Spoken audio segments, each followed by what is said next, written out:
Hello everyone, सबैजनालाई नमस्ते. Welcome to my YouTube channel. आजदेखि चाहिँ म मेरो YouTube जर्नीमा न्यू सेगमेन्ट स्टार्ट गर्दैछु which is Soft Inquiry by Sarah. जहाँ चाहिँ हामीले डिफ्रेन्ट भेराइटिज अफ डिफ्रेन्ट फिल्डको पर्सनालिटिजहरू ल्याउने छौँ एज अ गेस्ट, जसले चाहिँ मेरो आफ्नो पनि पर्सनल नलेजमा ग्रोथ हुनेछ र सँगसँगै तपाईँहरूको पनि धेरै नै अवेरनेस र नलेज ग्रोथ हुनेछ भन्ने आशा राख्दछु.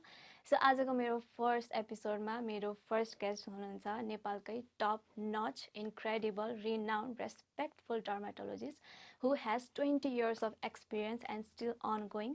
र सँगसँगै he has been also leading the skin expertise and future skin expertise. So I'm more than excited to start this episode with him. Also, this episode is supported by Franklin Education Consultancy, जसमा चाहिँ IELTS, PTE, Germany र Japanese ल्याङ्ग्वेजमा 50% of पनि चलिरहेको छ. So abroad जाँदाखेरि सम्झिने पर्ने consultancy हो. तपाईँहरूले उहाँलाई भिजिट पनि गर्न सक्नुहुन्छ र कन्ट्याक्ट पनि गर्न सक्नुहुन्छ. So let's dive into the episode. Sarahji, thank you very much. Thank you so much for coming to my show. So अहिले चाहिँ डक्टर यति धेरै नै स्किन केयर रिलेटेड ट्रेन्ड्सहरू छ होइन, मिसकम्युनिकेसनहरू छ. Every one is talking about skin care, skin treatment होइन. कसैसँग नलेज होला, कसैसँग नहोला, तर अडियन्स आर रियली अफेक्टेड के. अनि केसमा चाहिँ ट्रस्ट गर्ने होइन, केसमा नगर्ने, अनि दे आर स्पिकिङ कन्फिडेन्टली. अनि even I am also influenced के. अनि मलाई एज अ लाइक टिकटकरमा पनि धेरै नै क्वेसन्सहरू आयो. अनि मभन्दा चाहिँ अलिकति प्रोफेसनल मान्छेसँग कुराकानी गर्दाखेरि अडियन्सलाई धेरै चाहिँ क्ल्यारिफिकेसन हुन्छ भनेर मैले हजुरलाई इन्भाइट गरेको हो र मेरो इन्भिटेसन एक्सेप्ट गरेकोमा thank you so much again. So let's start from how to navigate. अनि किन यस्तो हाइपअप भइरहेको छ स्किन केयर ट्रेन्ड्सहरू, every one is talking about that, कसलाई ट्रस्ट गर्ने, के गर्ने. सो लेट्स स्टार्ट फ्रम अहिले चाहिँ एकदमै धेरै हाइपअप भएको glass skin. So what is this glass skin? Thank you very much having me here. र पहिला चाहिँ साराजीले सोध्नु भएको यो everybody is talking about the skin and skin care, यो सोसियल मिडिया ट्रेन्डिङ थिङ्स. एउटा कुरा के बुझ्नु पऱ्यो भन्दाखेरि शरीरको सबभन्दा ठुलो अङ्ग भनेको छाला हो. र छाला भनेको जसले पनि हेर्छ, हामी कपडा लगाउँछौँ, कपडा लगाइसकेपछि अनएक्सपोज्ड एन्ड एक्सपोज्ड पार्ट सबैको कन्सर्न छ. तर फरक के पर्यो भने यसमा स्टेक होल्डर धेरै भयो. हामी कसले इन्भल्भ छौँ, हामी छाला, कपाल र नङको स्याहार गर्नलाई हामीले डक्टर, स्वास्थ्यकर्मी. दोस्रो चाहिँ कपाल र नङको स्याहार गर्ने हामी यो salon, beauty parlour, makeup artist, at the same time cosmeceuticals, pharmaceuticals भनेर भन्नुपर्दा बिजनेस. अब यसमा चाहिँ धेरै कुराहरू चाहिँ कहाँबाट आयो त भन्दाखेरि प्रोफेसनलबाट. हामीले के बुझ्नुपर्छ, स्वास्थ्यकर्मीको काम, कर्तव्य, अधिकार र हामीले जुन भन्यो नि सुधार गर्ने, केयर गर्ने, स्याहार गर्ने व्यक्तिहरूको काम, कर्तव्य र अधिकार. त्यो भनेको एउटा स्वास्थ्यकर्मीले के गर्नुपर्ने हुन्छ, यो स्वास्थ्य सम्बन्धी, छालाको स्वास्थ्य सम्बन्धी, नङ र कपालको लागि. त्यस्तै ब्युटी पार्लर र सेलुनले के गर्ने हो त. यदि ब्युटी पार्लरको, ब्युटिसियनको डेफिनेसन हेर्नुहुन्छ भने हामी के भन्छौँ भन्दाखेरि अमेरिकन गाइडलाइन अनुसार you should deal with non living part of the body. त्यो भनेको नङ, कपाल र छालाको माथिल्लो भाग स्ट्याटम कर्नियम भनेको कपाललाई ट्रिमिङ गर्ने, नेल ट्रिमिङ गर्ने, म्यानिक्योर, पेडिक्योर र तपाईँले मेकअप गर्ने. तर त्यो बाहेक तपाईँको कुनै समस्या छ भने, समस्या भनेको वेदर यो रोगको रूपमा हुनसक्छ, डिसकलरको रूपमा हुनसक्छ, स्वेलिङको रूपमा हुनसक्छ, चिलाउने समस्या हुनसक्छ, दुख्ने समस्या हुनसक्छ. यो चाहिँ स्वास्थ्यकर्मी, छाला रोग विशेषज्ञहरूको पार्ट हो. तर यहाँ इन्भल्भमेन्ट कहाँ भयो त, कस्मेस्युटिकल्स, फार्मास्युटिकल्सको बिजनेस प्लस यो केयर गर्ने व्यक्तिहरूको जुन नलेज छ. अब कोही होम रेमेडीबाट, आफ्नो आफ्नो ब्युटी पार्लरको तालिमबाट, उहाँहरू पनि inspired by the so many companies होइन. फेरि डक्टर्स पनि अब त्यहाँ पनि छ कम्पनीज, र डक्टरको मेडिकल नलेज। हजुर त्यही भएर यी सबै कुरा हेर्दाखेरि चाहिँ कस्तो देखियो भन्दाखेरि बिजनेसले धेरै यो बिजनेसबाट धेरै प्रभावित भएको एरिया पर्यो। किन भन्दाखेरि यसमा चाहिँ नियमन गर्ने निकाय संसारमा छँदै छैन भन्दा पनि हुन्छ। जस्तै हामीले पेट दुख्यो भने पेट सम्बन्धी तपाईले त्यति ट्रेनिङ सुन्नु न, मुटु सम्बन्धी कोही जो पनि बोल्ने कोही पनि छैन, डाक्टर मात्रै हो, स्वास्थ्य मात्रै हो। किन भन्दाखेरि त्यसमा प्रयोग गरिने औषधिहरू डिपार्टमेन्ट अफ ड्रग एडमिनिस्ट्रेसनबाट मात्रै एप्रुभ गरेर युज गर्न पाउने, बेच्न पाइने। तर हामीले अनुहारमा जिउमा लगाउनु पर्ने क्रिमहरूको पनि दुईटा छ। एउटा चाहिँ कस्मेस्युटिकल्समा, त्यसमा चाहिँ कसैले नियमन गर्ने निकाय नै छैन नेपालमा, छैन। त्यसले चाहिँ जो ल्यायो, जसले एडभर्टिजमेन्ट गर्यो, जसले बोल्यो, जसले कन्भिन्स गर्न सक्यो क्लाइन्टलाई, अडियन्सलाई, उसको राम्रो छ। सो यो कम्पिटिसनले गर्दा चाहिँ एक किसिमले राम्रो पनि हो, अवेरनेस छ भने, तर एट द सेम टाइम कसैले राम्रोबाट नराम्रो प्रोडक्टमा लाग्यो भने उल्टो स्याहार। किन भन्दाखेरि हामी त स्वास्थ्यकर्मी हो नि त, छालाको प्रकार, अवस्था, डिमान्ड अनुसार हामीले उपचार गर्छौँ नि त। त्यो कुराहरू त तपाईँले अब सोसियल मिडियाबाट सुनेर यो भनेर यो गर्नुपर्छ, यो लगाउनुपर्छ भनेर तपाईँको त्यो स्किन कुन सन्दर्भमा उहाँले भन्नुभएको थियो, तपाईँले के गर्दै हुनुहुन्छ। एक्ज्याक्टली। सो त्यसले गर्दा चाहिँ यो अहिले फरक त धेरै परेको छ। र म डे टु डे प्र्याक्टिसमा आउँदाखेरि मोर देन 50% मेरो बिरामीहरू पनि त्यस्तै आफूले सुनेर साथीभाइको ललेमा लागेर प्रयोग गरेर आउँदाखेरि विभिन्न किसिमको समस्याहरूले झेलेर आउनुहुन्छ। अब त्यसले गर्दा चाहिँ यसमा चाहिँ हामीले जब डिस्क्रिप्सन छुट्याउनु पर्छ, होइन। मैले अघि नै भने मुटु रोग सम्बन्धी सब छाती दुख्यो भने कसैले बोल्दैन, तर छाला चाहिँ डल भयो भने डन्डी फराम झोट पनि बोल्ने। कसको कुरा सुन्ने त भन्दाखेरि मैले त्यही भन्छु, मेरो ओपिडीमा पनि छ। कानुनको सल्लाह लिनु पर्यो भने वकिल, घर बनाउनु पर्यो भने इन्जिनियर, आर्किटेक्ट, गाडी बिग्रियो भने मेकानिक्स, अनि स्वास्थ्य र छाला सम्बन्धी समस्या भने कसको कुरा सुन्ने त? Obviously doctor, dermatologist. तर मेकअप गर्नु पर्यो, तपाईँको पार्टी छ, ब्राइडल मेकअप छ भने त्यहाँ जानु पर्यो। तर यहाँ कुरा के हो भन्दाखेरि देयर इज बिजनेस इन्फ्लुएन्स धेरै भयो। त्यो चाहिँ त्यसको चाहिँ नियमन गर्नुपर्ने हुन्छ जस्तो लाग्छ। त्यसले गर्दा चाहिँ जो पनि कुरा जसले पनि बोल्ने भन्ने कुरा कारण त्यो। हजुर। सो अहिले चाहिँ एकदमै आफ्नो ट्रान्सफर्मेसन देखाएर मेरो स्किन यस्तो थियो, सो यो प्रोडक्टले यस्तो भयो भनेर पनि मान्छेले इन्फ्लुएन्स गरिदिनुहुन्छ।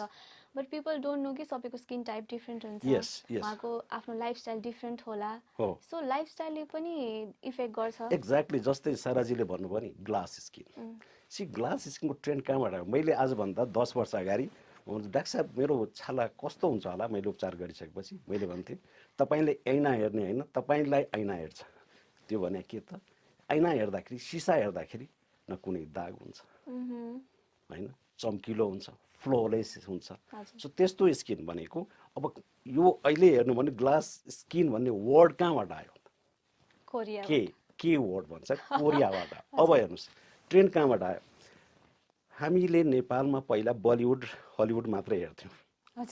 लास्ट 10 इयर्समा ट्रेन्ड के भयो त? Korean movies, Korean series, Korean web सिरिजहरू हेर्न थाल्यो। अब कोरियनको स्किनबाट हामी धेरै इन्सपायर भयो है। अब यहाँ कम्पेयर गरौँ हामी नेपालको कन्टेक्स्टको छाला र कोरियन स्किनको छाला। वर्ल्डमा चाहिँ बेस्ट स्किन कहाँको मानिन्छ? गहुँ वर्ण, इन्डियन सब कन्टिनेन्ट। गहुँ वर्ण भनेको इन्डियन सब कन्टिनेन्ट, जुन चाहिँ हाम्रो नेपालको छाला र इन्डियाको छाला वरिपरि सार्क कन्ट्रिजहरूको।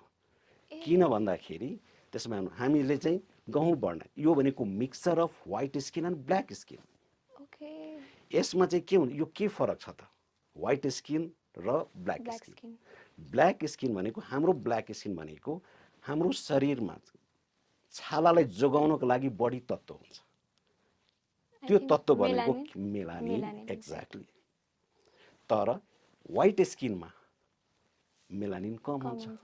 अब number of cells is the same, तर मेलानिन बन्ने क्यापासिटी चाहिँ हाम्रोमा बढी छ बढी हुन्छ हैन अनि युरोपियन र नर्थ अमेरिकनको चाहिँ कम हुन्छ सो टाइप 1 टाइप 2 स्किन हो उहाँहरूको भन्नाले युरोपियन र नर्थ अमेरिकन हाम्रो स्किन भनेको टाइप 4 हो त्यही भएर फरक छुट्याउनु भयो भने के हुन्छ त भन्दाखेरि टाइप 4 स्किनमा रिङ्कल कम देखिने फ्रेकल्स कम देखिने एजिङ प्रोसेसहरू कम देखिने त्यही भएर सेम एजकै व्यक्तिहरूलाई व्हाइट स्किनको छ भने रिङ्कल भइसक्छ च्याउरीपना भइसक्छ किन भन्दाखेरि प्रोटेक्सन क्यापासिटी उहाँहरूमा कम हुन्छ हाम्रोमा बढी हुन्छ किन भन्दाखेरि मेलानिन अब यहाँ कुरा चाहिँ के हो त मेलानिन भनेको हाम्रो यसरी बुझाइमा हेर्दाखेरि हाम्रो मेलानिन बढी भएर हामीलाई समस्या हो तर यहाँ थाहा छैन कि मेलानिनले गर्दा हामीलाई छालाको क्यान्सर छैन ओके सो प्रोटेक्सन भयो एक्ज्याक्टली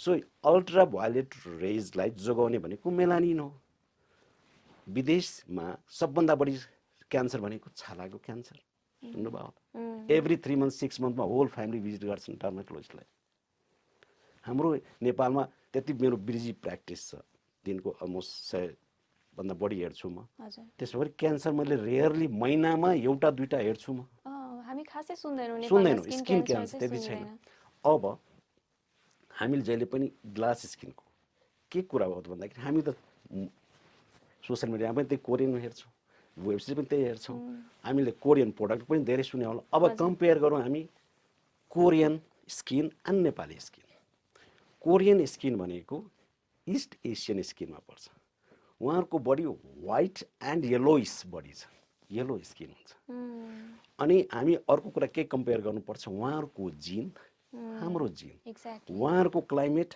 हाम्रो क्लाइमेट उहाँहरूको लाइफस्टाइल लिभिङ हाम्रो लिभिङ एन्ड लाइफस्टाइल कम्पेयर गरौँ डाइटहरू अब हाम्रो नेपालमा 6 वटा सिजन छ एभ्री 2 monthsमा सिजन चेन्ज हुन्छ जसले गर्दा हाम्रो एउटा सिजनमा त एडजस्ट भएको हुँदैन सिजन चेन्ज भइदिन्छ अस्तिसम्म जाडो थियो गर्मी लाग्यो फेरि एलर्जी वालरै आइरहेछ अहिले मोर देन 60% एलर्जीको बिरामी किन ड्राई स्किन जाडोमा हामी धेरै लुगा न्यानो लुगा लाउँथ्यौँ गर्मी महिनामा एकैचोटि हामी भोलिपल्टदेखि खोल्न सुरु गर्छौँ अनि बडीलाई त एडजस्ट गर्न टाइम लाग्छ नि त एडजस्ट गरेको हुँदैन अनि हामी के गर्छौँ सोसियल मिडियाबाट विदेशको सोसियल मिडिया भएको प्रोडक्टहरू ल्याउन थाल्छौँ अब कोरियनको हामी जेनेटिक जिनको कुरा गरौँ उहाँहरूको एकदम व्हाइट स्किन ग्लोइङ स्किन हुन्छ र उहाँहरूको क्लाइमेट दुईटा क्लाइमेट मात्रै छ है उहाँहरूको विन्टरमा पनि कस्तो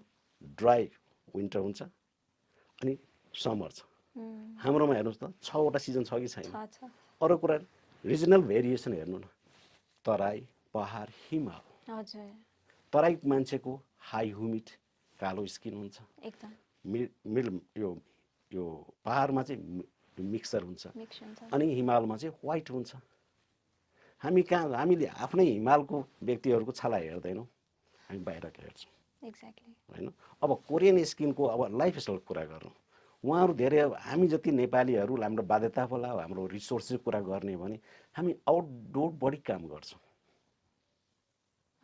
होइन अब हामी आउटडोर गरेपछि त हाम्रो स्किन मा त मेलानिन बन्ने क्यापासिटी बढी छ अनि हाम्रो स्किनलाई छाता तुरुन्तै उडाइदिन्छ तर त्यही स्किन खैरे स्किन वा कोरियन स्किनमा उहाँहरू घाममा जाने बित्तिकै रातो हुन्छ त्यो भने के बर्न भएको उहाँहरूलाई बर्न भएर स्किन क्यान्सर हुन्छ छालाले बर्न रिपिटेड बर्न भयो भने उहाँहरूको स्किनलाई ग्लो भयो व्हाइट भयो किन भन्दाखेरि इन्डोर बडी बस्नुहुन्छ एकछिन पनि घाममा जानु पर्यो छत्रे क्याप ह्याट लिएर व्हाइट ब्रिम क्याप लिएर छाता हुन्छ तर हामी हेर्नु त दिनभरि स्कुटी बाइकमा हिँड्छौँ अब ब्याग पनि सानो बोक्छु जसमा छाता पनि अड्दैन सनस्क्रिन पनि अड्दैन भने हामीले के चाहन्छौँ उनीहरूको जस्तो लाइफस्टाइल पनि हुनु पर्यो नि त अर्को डाइटको कुरा गरौँ उनीहरूको हेल्दी स्टाइल हेर्नु स्टिम भएको फुड खान्छन् बढी हाम्रोतिर हेर्नुहोस् इस्टर्न र वेस्टर्नको दुइटै मिक्स अब कहिले मसाला धेरै स्पाइसी है सो यी सबै कुराले गर्ने हो भने हाम्रो स्किन पनि हाम्रो ग्लास स्किन त छँदैछ नि तर हामीले आफै बिगारेको नि त कि तपाईँले ग्लास स्किन चाहियो भने छ नि नेवारी कल्चरमा एउटा के भन्छ गुफा बस्ने भन्छ नि 10 दिन मात्रै तपाईँ गुफा बस्नुहोस् न स्किन कस्तो त्यो भनेको के त भन्दाखेरि तपाईँ घाममा जाँदै नजानु घरै बस्नुहोस् त 10 दिनमा कति ग्लास स्किन हुन्छ तपाईँको विदाउट सन एक्सपोजर त्यो पनि राम्रो होइन मैले भनेको त्यति अब्सेस हुनु हुँदैन किनभने हाम्रो स्किनको क्वालिटी र चाना हाम्रो ठाउँ अनुसारको हुनुपर्छ क्लाइमेट अनुसारको हुन्छ हाम्रो नेपाली स्किन धेरै राम्रो छ हामीले स्याहार बढी सिक्नु पर्यो हजुर त्यही त अहिले चाहिँ एकदमै टिनेजर्सहरू स्पेशली एकदम छिटो इन्फ्लुएन्स हुने अनि बाहिरको स्किनलाई चाहिँ धेरै आइडलाइज गर्ने व्हेन दे डोन्ट नो कि अब हाम्रो स्किन यस्तो राम्रो रहेछ वी हेभ मेलानिन प्रोडक्सन यति धेरै सो हामी स्किन क्यान्सरसँग बच्छौँ त्यो भन्दा पनि they all are like obsess with white skin के अनि गोरो बनाउने क्रिम्सहरू अहिले यति धेरै अवेलेबल छ मार्केटमा सो तिनीहरूले फेरि रिजल्ट पनि देखाउँछ I don't know whether it's edit हो कि फर बिजनेसको बारेमा लाइक ट्याक्टिक्सहरू पनि हुन्छ नि त सो व्हाइटनिङ क्रिमहरू यति धेरै छ सोपहरू अहिले कति धेरै अवेलेबल छ व्हाइटनिङ सोपहरू सो दे वर्क किनभने उहाँहरूले चाहिँ साइन्टिफिक नेमहरू म भर्खरै अमेरिकन एकाडेमी डर्माटोलोजीको कन्फरेन्समा त्यसमा पनि आजभोलि धेरै हाम्रो एमङ द डर्माटोलोजिस्ट पनि हामीहरू यो व्हाइटनिङ क्रिमको विरोध गरिरहेको छौँ ए ओके होइन यो व्हाइटनिङले गर्दा उनीहरूलाई चाहिँ धेरै व्हाइट भएर प्रब्लम क्यान्सर भइरहेछ हजुर हामी कालो स्किन भएर कालो स्किन त होइन नि ब्राउन कलर हो गहुँ वर्णको यति राम्रो स्किनलाई हामीले चाहिँ अझै व्हाइट बनाउन चाहन्छौँ है अब हेर्ने हो भने छाला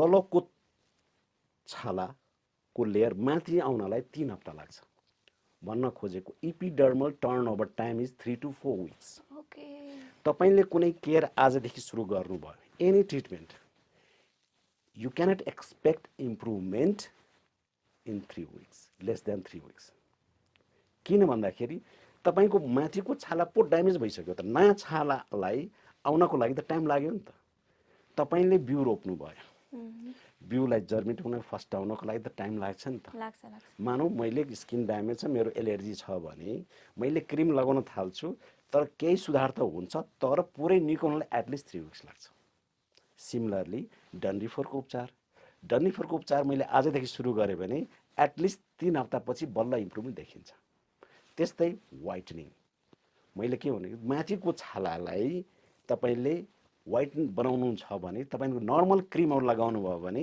एटलिस्ट 3 weeks पछि आउँछ यदि तपाईले त्यो भन्दा बढी रिजल्ट पाउनु भएको छ भने यसको अर्थ ट्रिटमेन्ट हैन ब्लिच गर्नुभयो ब्लिच भनेको रङ उडाउने जसरी कपाललाई तपाईले ब्लिच गर्नुहुन्छ रङ उडाइदिनुहुन्छ सो दैट्स तपाईको त्यो नेचुरल व्हाइट हैन त्यो किन भन्दाखेरि तपाईको ट्रिटमेन्ट गर्दाखेरि त एटलिस्ट 3 हप्ता त लाग्छ हजुर हैन जस्तै हामीले चायाको बिरामी वा डलनेसको बिरामी वा ग्लोनेसको बिरामी त्यो चाया किन आयो म आफ्नो बिरामीले बुझाउँछु हामी डार्क स्किनको कुरा गर्छौं डल किन भयो त तपाईले स्किनलाई केयर गर्नु भएन तपाई घाम रात तापमा जानु भएको थियो डर्दै थियो छाला बिचारा शरीरले आफ्नै छाता निकाल्दिएको छाताको रङ कस्तो हुन्छ कालो हुन्छ घामबाट जोगिने चस्माको रङ कस्तो हुन्छ कालो हुन्छ अनि घामबाट जोगिनको लागि छाता कालो अनि सनग्लास चाहिँ कालो हुनुपर्ने त्यो त थाहा छ नि त हजुर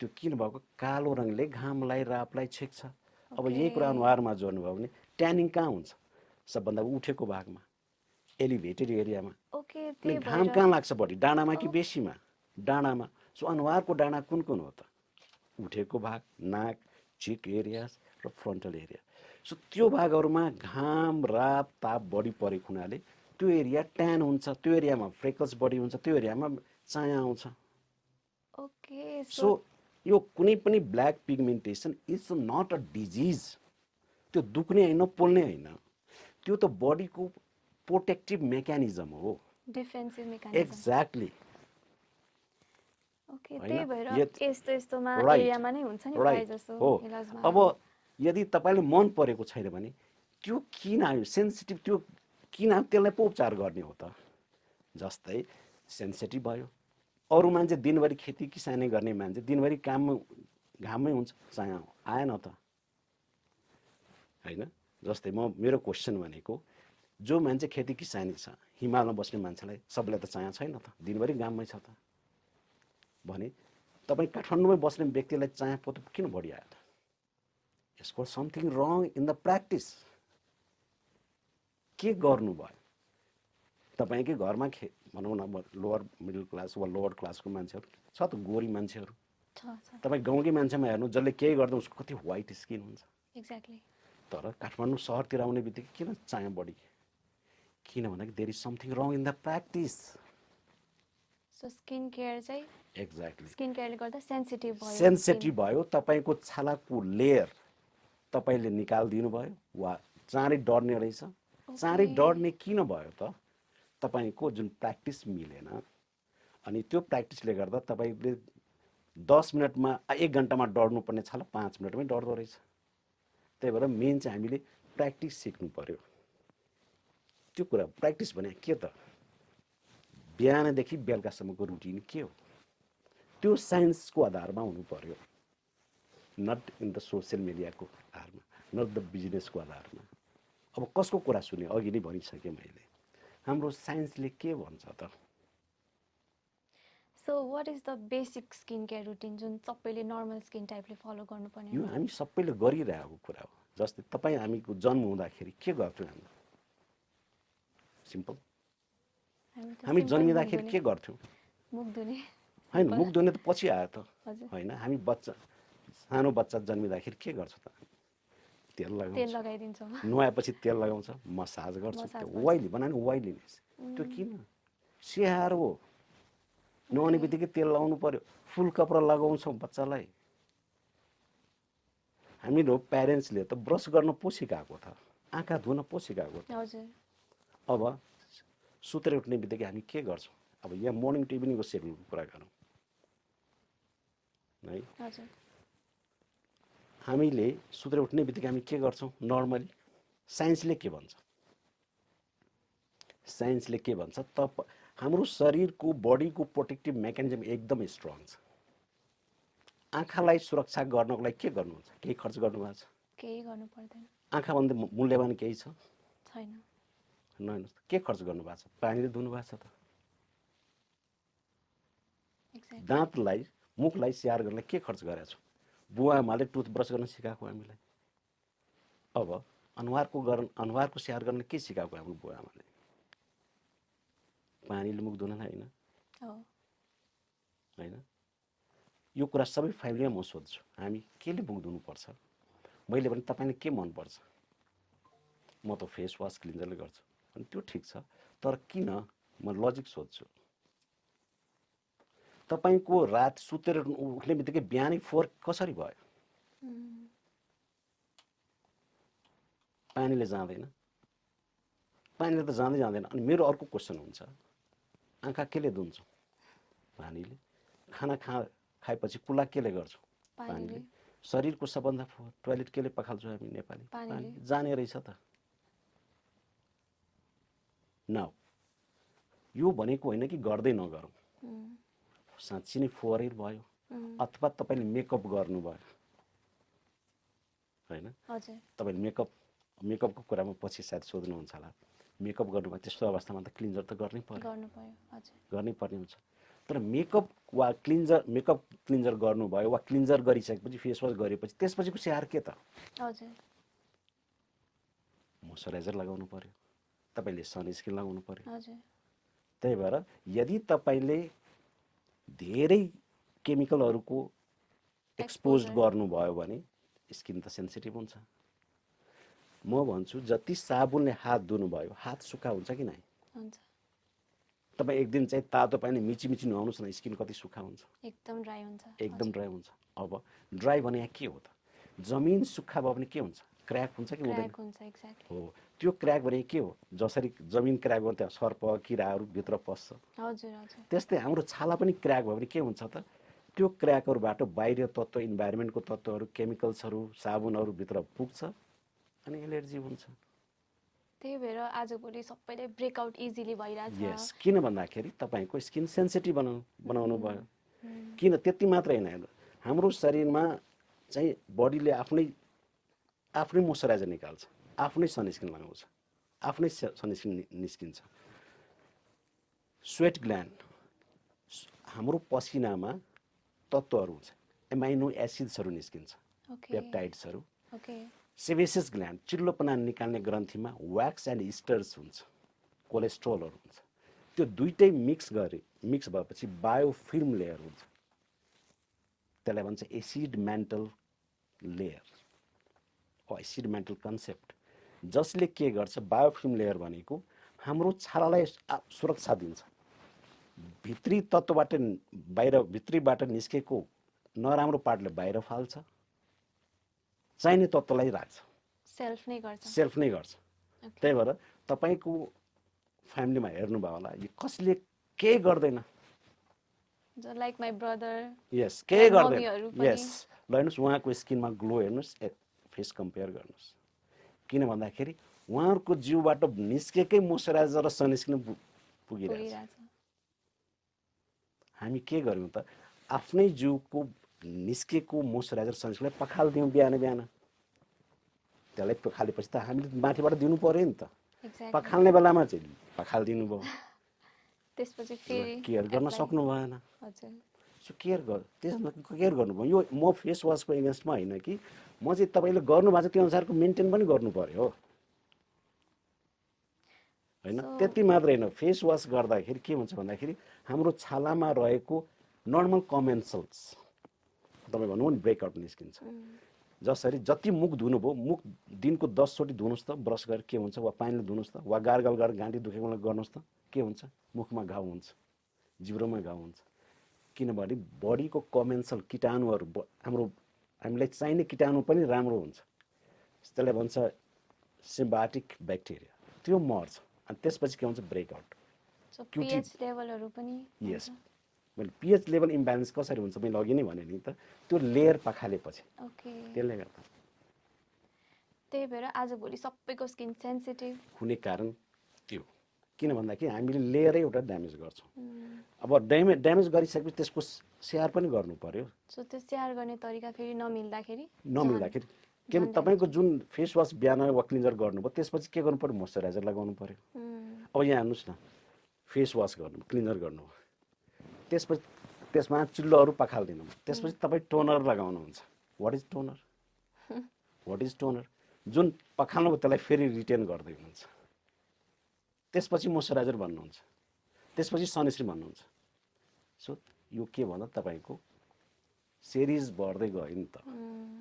सो हामी चाहिँ धेरै इन्ग्रेडियन्टसँग चाहिँ आफैले एक्सपोज गरिरहेको छौँ, एक्स्ट्रा पैसा खर्च भइरहेको छ, when चाहिँ हाम्रो आफ्नै स्किन चाहिँ डिफेन्स मेकानिजम जसरी काम गर्न सक्छ। So we don't need 13 step skin care routine. हामीले 13 स्टेप होइन, हामीले 3टा स्टेप मात्रै भन्छौँ होइन। एज ए डर्मेटोलोजिस्ट मैले 3 step, cleansing, moisturising and sun protection, sunscreen होइन। 13 स्टेप भनेको हुनसक्छ त्यो चाहिँ अब inspired by so many things होइन। तपाईँको स्किन के हो, तर नर्मल स्किनलाई स्याहार गर्ने यो 3टा CMS। अब 13 स्टेप सुपर मोडलहरूलाई हेर्दा पनि they believe in CMS। It's all like 13 step भनेको it's inspired by so many things, cosmeceuticals business, so many things, which is not bad, I would say. If you can afford it, you can go for it. तर गर्नु पर्यो, science अनुसार हुनु पर्यो, तपाईँको बडीले demand गरे अनुसार भन्नु। अब तपाईँको बडी तपाईँ लगाउनु भएको छ, पोलिरहेछ, स्किन सेन्सिटिभ भइरहेछ, तपाईँ दिइराख्नु भएको छ, त्यसमा चाहिँ झन् ब्रेकआउट भइरहेछ, तपाईँले रौँ आइरहेछ, तपाईँको घरको ब्रेकआउट भइरहेछ। यही कुरा घाँटीमा हुँदैन, किन घाँटीले त्यही केयर गर्नु भएको छैन, फेसमा मात्रै भयो। एक्ज्याक्टली, किनभने कहिले घाँटीमा पिम्पल नै आउँदैन, ब्रेकआउट हुँदैन, तर स्किन सेन्सिटिभ हुन्छ, ब्रेकआउट हुन्छ। So it's all like vicious cycle. तपाईँले नेचरलाई डिस्ट्रोय गर्नुभयो भने, एउटा ठाउँमा चाहिँ चेन ब्रेक भयो भने सबै ब्रेक हुन्छ। सो मेरो पनि पहिला एकदमै धेरै पिम्पलहरू अनि कमेडन्सहरू, अहिले कमेडन्सको पनि कुरा गरौँला होइन, धेरैलाई क्वेरिजहरू थियो। सो मेरो पनि एकदमै थियो, म क्युटिस केयर गएको थिएँ, हजुरसँगै गएको थिएँ म चेकअप गराउनलाई, धेरै लङ टाइम ब्याक हो। सो एकदमै धेरै थियो, अनि म पहिला पनि गएको थिएँ, अरू पनि होइन, अब नाम चाहिँ मेन्सन नगरौँ, तर हजुरकोमा जाँदा चाहिँ फेस वास लेख्नु भएन कि। अनि आई वाज सो सरप्राइज, किनभने त्यति बेला अब लाइक मेरो टिनेज टाइम थियो, अनि सबै all people are using face wash, त्यति बेला यस्तो सिरमहरू त्यति धेरै थिएन मार्केटमा।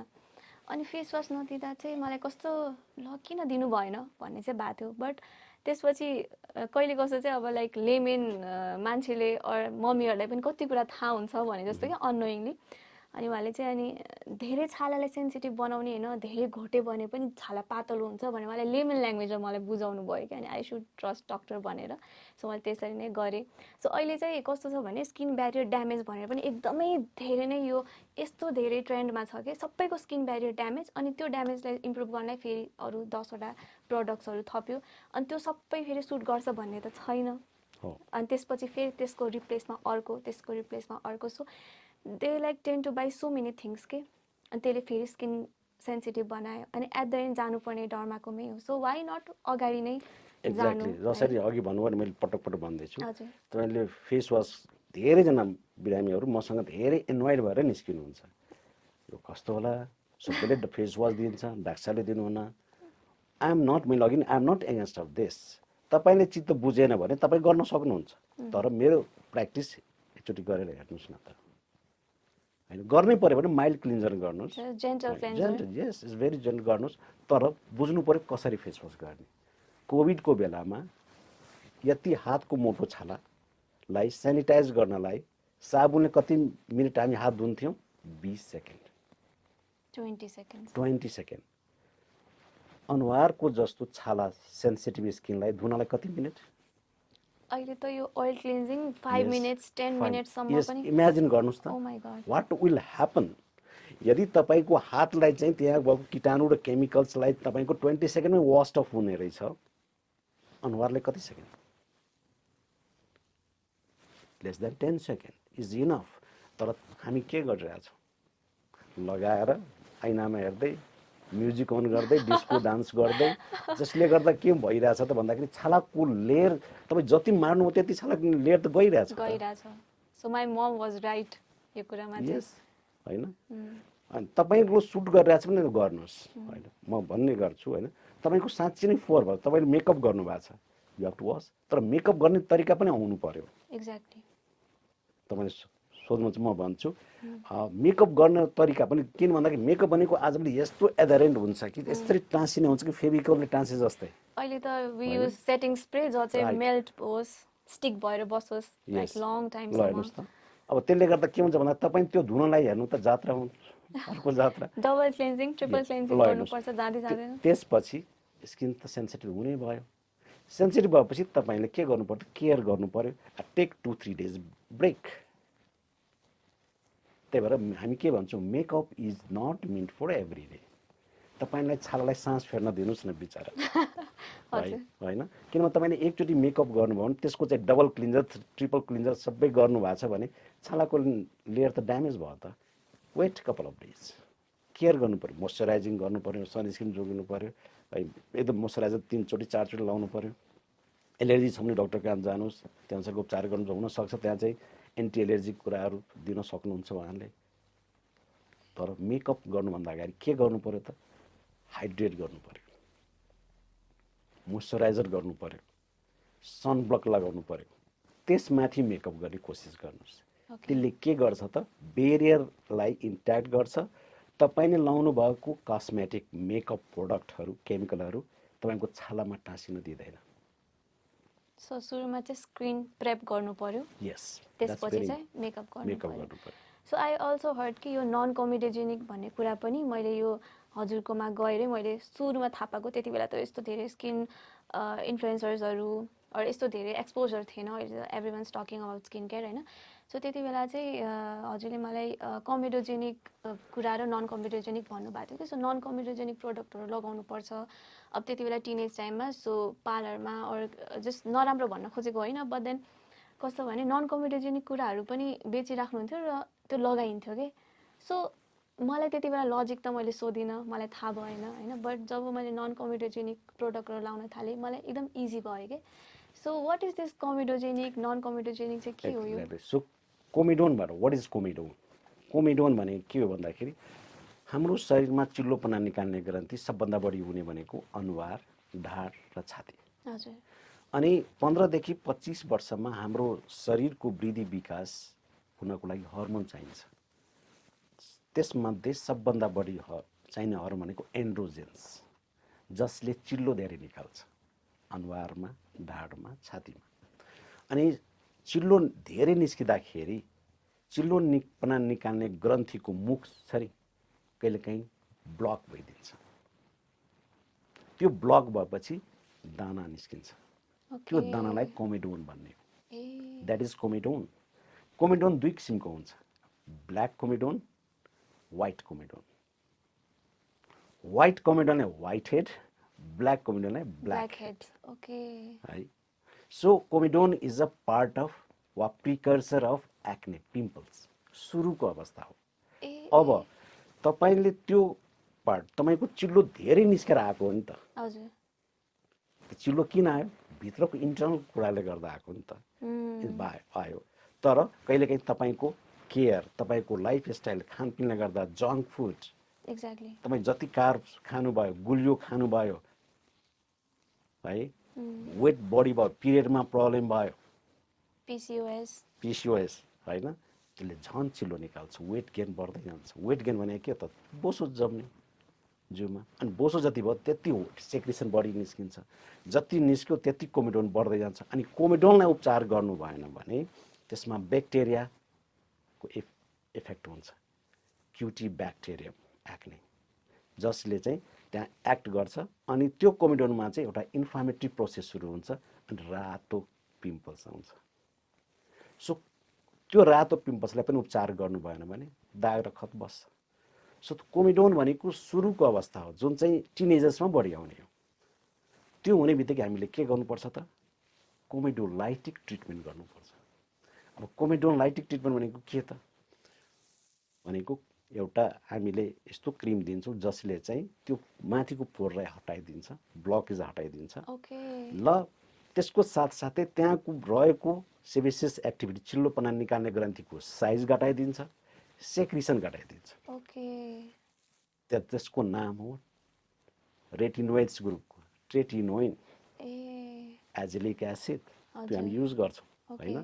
तर त्यो गर्नुभन्दा अगाडि स्किनलाई प्रिपरेसन गर्नुपर्छ। ड्राई हुनु हुँदैन, सनब्लक लगाएको हुनुपर्छ, नत्र भने यी दुईटै क्रिमले के गर्छ त? झन् उल्टो रियाक्सन गर्दिन्छ। त्यही भएर हामी जहिले पनि यो कोमेडोनको वा पिम्पल्सको उपचार गर्नुभन्दा अगाडि हामीले बिहान मोइस्चराइजर, डे टाइममा सनब्लक, एन्ड नाइटमा कोमेडोलाइटिक एन्टी कोमेडोन्स, तपाईँले सोध्नुभएको क्वेसन, त्यो चाहिँ नाइट क्रिममा दिने हो। ओके। सो अहिले सनस्क्रिनहरूको पनि एकदमै धेरै टाइप्सहरू छ। हामी स्प्रेमा पाउँछौँ, सनस्टिक पाइन्छ, हैन, फिजिकल छ, केमिकल छ। सो यति धेरै सनस्क्रिन छ, कुन सनस्क्रिन चाहिँ बेस्ट हुन्छ स्किनको लागि, हेल्दी स्किनको लागि? यो एकदम इम्पोर्टेन्ट फ्याक्टर हो, हैन? किन भन्दाखेरि हाम्रो स्किन अघि नै पनि भनेको थिएँ, हामीले धेरै कन्सर्न हुन्छ ट्यानिङको, ब्ल्याकको, चायाको, दागको, हामीले सनस्क्रिन युज गर्नुपर्छ। तर सनस्क्रिनको चाहिँ हामी बुझ्नुपर्छ कन्सेप्ट के हो। सनस्क्रिन, यो केमिकल सनस्क्रिन, फिजिकल सन, है, हामीले यसरी बुझौँ। हामीले सनस्क्रिन भनेको बजारबाटै किन्नुपर्छ भन्ने छैन, हाम्रो घरमा पनि छ। त्यो भनेको छहारी खोज्नुहोस् न, हजुर, हैन? छाता ओढ्नुहोस्, छाताको प्रयोग गर्नुहोस्, ह्याट लगाउनुहोस्, त्यो पनि सनस्क्रिन हो। राइट? अनि त्यसपछि आउँछ के भन्दाखेरि लगाउने सनस्क्रिन। पहिला यो युज गर्ने छाता, चस्मा, टोपी, त्यो पनि सनस्क्रिन, घामबाट जोगिने वेयरहरू। त्यसपछि लगाउने सनस्क्रिन। लगाउने सनस्क्रिन पनि दुई किसिमको हुन्छ, physical sunblock and chemical sunblock. Physical sunblock भनेको त्यो लाउँदाखेरि इट डजन्ट गेट एब्जर्ब हुँदैन, त्यो रहिरहन्छ, त्यो क्रिस्टल फर्ममा हुन्छ। जस्तै zinc oxide, titanium oxide, iron अक्साइडहरू हुन्छ। त्यो चाहिँ के हुन्छ? फिजिकल सनब्लकहरूले प्रायःजसो युभीए, अल्ट्रा भायोलेट रेज, एलाई चाहिँ फिल्टर गर्ने हो। A stand for ageing, A stand for allergy, है? मैले यसरी बुझ्ने भाषामा भने मैले आफ्नो एमडीको स्टुडेन्टहरूलाई पनि यसरी बुझाउँछु। So UVA stand for allergy, A stand for ageing भन्नाले एन्टी एजिङ र एलर्जी कम गर्ने सनस्क्रिन कुन हो त? Physical sunblock. किन भन्दाखेरि ऊ एब्जर्ब हुँदैन, रहिरहन्छ छालामा। त्यही भएर यो चाहिँ के हुन्छ त भन्दाखेरि व्हाइट कास्ट छोड्छ, इट डजन्ट गेट एब्जर्ब। त्यही भएर तपाईँको सेन्सिटिभ स्किनमा, तपाईँको डन्डी फोड छ भने, एलर्जी छ भने, तपाईँको रातो स्किन भइरहेछ भने, तपाईँको कुनै प्रोसिजर गर्नुभयो, पिलिङ गर्नुभयो, लेजर गर्नुभयो, त्यसपछि चाहिँ फिजिकल सनब्लक हामी दिन्छौँ। तर वी एक्सप्लेन कि फिजिकल सनब्लक हो, सो व्हाइट कास्ट छोड्छ। व्हाइट कास्ट छोड्छ। अर्को चाहिँ केमिकल सनब्लक। केमिकल सनब्लक भनेको व्हिच गेट एब्जर्ब्ड, त्यसपछि छालामा एब्जर्ब भइसकेपछि त्यसले चाहिँ छालालाई जोगाउने हो। तर केमिकल सनब्लकले प्रायः जसो व्यक्तिलाई यदि सुरुमा लगाउँदै हुन्छ भने पोल्छ, तपाईँको स्किन ड्यामेज छ भने पोल्न सक्छ, चिलाउन सक्छ, झन् एक्ने बढ्न सक्छ। है, सो तपाईँलाई यदि एक्ने छ भने, कोमेरोजेनिक स्किन छ भने फिजिकल सनब्लक इज बेटर। तर यहाँ कुरा के सुन्यो भन्दाखेरि व्हाइट कास्ट छोड्छ, I am not comfortable with this. अनि म के भन्छु, तपाईँ घरमा बस्दाखेरि फिजिकल सनब्लक युज गर्नुहोस्। When you are going out तपाईँले हाइब्रिड सनस्क्रिन युज गर्नुहोस्। हाइब्रिड सनस्क्रिन भनेको दुईटैको मिक्सर होइन, दुईटैको मिक्सर। अब त्यो चाहिँ डिफ्रेन्ट फर्ममा आउँछ। एउटा चाहिँ त्यही फिजिकल सनब्लकको केमिकललाई झन् माइक्रोनाइज बनाइदिन्छ, जुन चाहिँ राम्ररी ब्लेन्ड हुन्छ होइन। टिन्टेड सनस्क्रिन, मिनरल सनस्क्रिन, त्यसको अर्को नामहरू। हजुर, अहिले टिन्टेड सनस्क्रिन पनि जस डिफ्रेन्ट शेड्सहरुमा पनि अवेलेबल हुन्छ, राइट हैन, त शियर फर्ममा आउँछ हैन। सो त्यो चाहिँ त्यसैको एउटा मोडिफिकेसन हो। तर these are the very expensive product, expensive हुन्छ, एकदम एक्सपेन्सिभ हुन्छ। अर्को नयाँ आएको छ अहिले ट्रान्सप्यारेन्ट सनस्क्रिनहरू। तर as much you go higher, हजुर, तपाईको कस्ट बढ्दै जान्छ, हजुर, रिस्क बढ्दै जान्छ। तपाईले फिजिकल सनब्लक लगाउनु भयो भने सस्तो पर्यो, प्रोटेक्टिभ भयो, 1000 लेस देन 1000 bucks, राम्रो हुन्छ, राम्रो हुन्छ है। तर व्हाइट कास्ट भनेको, व्हाइट कास्टले कसो त व्हाइट कास्टको एउटा अर्को के छ, इट गिभ्स यु सुदिङ इफेक्ट। तपाईले चिलाउने इरिटेसन छ भने त्यसलाई पनि कम गर्छ, किनभने जिङ्क अक्साइड हो। जिङ्क अक्साइड भनेको just composition of calamine lotion, anti inflammatory. So we doctors always talk about the science. हामीले साइन्सले भनेको अनुसार त गर्ने हो नि त। एक्ज्याक्टली। सो रिअप्लाई पनि गरिराख्नुपर्छ भनेर भन्नुहुन्छ। अनि कतिले चाहिँ अब मेकअप लगाइराख्नुहुन्छ, मेकअप गर्ने अब कुनै त्यस्तै फिल्डमा हुनुहुन्छ, अनि उहाँहरूले चाहिँ सनस्क्रिन रिअप्लाई गर्नु पर्यो भने माथिबाट रिअप्लाई गर्दा चाहिँ त्यो बेनिफिट कतिको गर्छ? डिपेन्ड्स। यदि तपाईँले मेकअप गर्नु भएको छैन भने you can reapply over it without any agitation हैन। जहाँ हुनुहुन्छ त्यहाँ लगाउन सक्नुहुन्छ। किन भन्दाखेरि लाउनु भने सनस्क्रिन लाउनु भनेको आजभोलि त्यो नराम्रो होइन कि फ्यासन हो। एभ्रीवान्स क्यारिङ सनस्क्रिन के ब्यागमा। हजुर, वी शुड हैन। तर तपाईँ अनकम्फर्टेबल हुनुहुन्छ भने तपाईको फेसमा मेकअप छैन भने तपाईले आजभोलि त्यो ट्रान्सप्यारेन्ट सनस्क्रिन पाउँछ, अझ स्टिक फर्ममा आउँछ। स्टिक फर्ममा you don't have to see even mirror, ऐना पनि हेर्नु पर्दैन अनि यसरी गर्नुस्, रोलर जस्तै हुन्छ हैन, मिलाउनु पनि पर्दैन अनि तुरुन्तै भयो। तर एडेड कस्ट भयो नि त, इट्स एक्सपेन्सिभ, 1500 देखि 2000 क्वान्टिटी हुन्छ है। तर इट्स गुड है। तर प्रोटेक्सन रेट फेरि त्यसमा कम छ है। फेरि प्रोटेक्सन रेट यसमा बढी हुन्छ, किनभने जति जे गरे पनि त बनाउँछ तर एब्जर्प्सन चाहिँ त्यति राम्रो हुँदैन हैन। अर्को मेकअप गर्नु भएको छ भने मेकअप माथि तपाईले टपअप गर्नु पर्यो सनस्क्रिन। तर मेकअप पनि तपाईँ राम्रो खालको मेकअप छ भने मेकअपले पनि 7 to 10 SPF चाहिँ त्यसमा मेकअपले तपाईँ मानौ तपाईले अहिले मेकअप गर्नु भएको छ, मोइस्चराइजर लगाउनु भएको छ, तपाईले सनब्लक लगाएर त्यसमाथि तपाईले मेकअप गर्नु भएको छ भने एक्स्ट्रा 10 SPF एडेड छ त्यसमा विथ मेकअप। तर it gives you 2 hours 3 hours। अब यसलाई टचअप गर्नु पर्यो। के तपाईले जिङ्क अक्साइडको पाउडर पाउने रहेछ आजभोलि। There are some companies blusher जस्तै ब्लस गर्नुस्, ट्याप गर्ने, त्यसले प्रोटेक्ट गर्छ। यस, किनभने zinc physical blocker zinc oxide हो त्यो। Ah okay so physical block तपाईले मेकअप पनि रिटेन भयो र जिङ्क अक्साइड इटसेल्फ पनि मेकअपको तपाईलाई लुक दियो ओके सो टच अप पनि भयो प्रोटेक्सन पनि भयो सो मेकअप गर्नेहरूले चाहिँ त्यो पाउडर युज गर्दा हुन्छ ओके सो यो सनस्क्रिन युज गरेन भने चाहिँ हाइपरपिगमेन्टेसन आउने हो कि लाइक अरू कुनै कजेसहरू छ अनि हाइपरपिगमेन्टेसन छ ब्ल्याक एरिया जस्तै अब घाँटीमा हैन एकदमै फेस गोरो हुन्छ घाँटी कालो हुन्छ पछाडि झन् नेक एरिया कस्तो कालो हुन्छ हैन सो यो सनस्क्रिनले गर्दा आफै जान्छ कि यसलाई ट्रिटमेन्ट चाहिन्छ अर समथिङ सिरम्सहरू मेकानिजम फरक भयो समस्या फरक भयो अनुहारको पिगमेन्टेसन इज डिफरेन्ट घाँटीको पिगमेन्टेसन र ब्याकको फरक छ एक्सपोज पार्टमा जहाँ घाम बढी लाग्छ त्यहाँ सनस्क्रिनले काम गर्ने हो हजुर तर तपाईँ घाँटीको कालो छ भने घाँटी चाहिँ अब भनौँ न फिमेलको लागि लामो कपाल हुन्छ त्यहाँ त घाम पर्दैन तर घाँटी कालो भइरहेको हुन्छ त्यसको कारण छुट्टै छ फेरि ए ओके जेनरली त्यसलाई भन्छौँ जेनरली घाँटी कालो हुनु भनेको मोस्ट कमन कज इज एक्यान्थोसिस नाइग्रिकेन्स एक्यान्थोसिस भनेको मोटो छाला नाइग्रिकेन्स भनेको कालो मोटो छाला भएर मोटो छाला कसको हुन्छ मोटो जिउ भएर so acanthosis nigricans is a sign of overweight and obesity or menstrual problem, hormonal problem. Okay. So त्यसलाई चाहिँ उपचार गरेर त्यसको उपचार गर्नुपर्छ. So there's different technique. Different technique. Okay. Of course touch up सनस्क्रिनले गर्नु परिहाल्छ.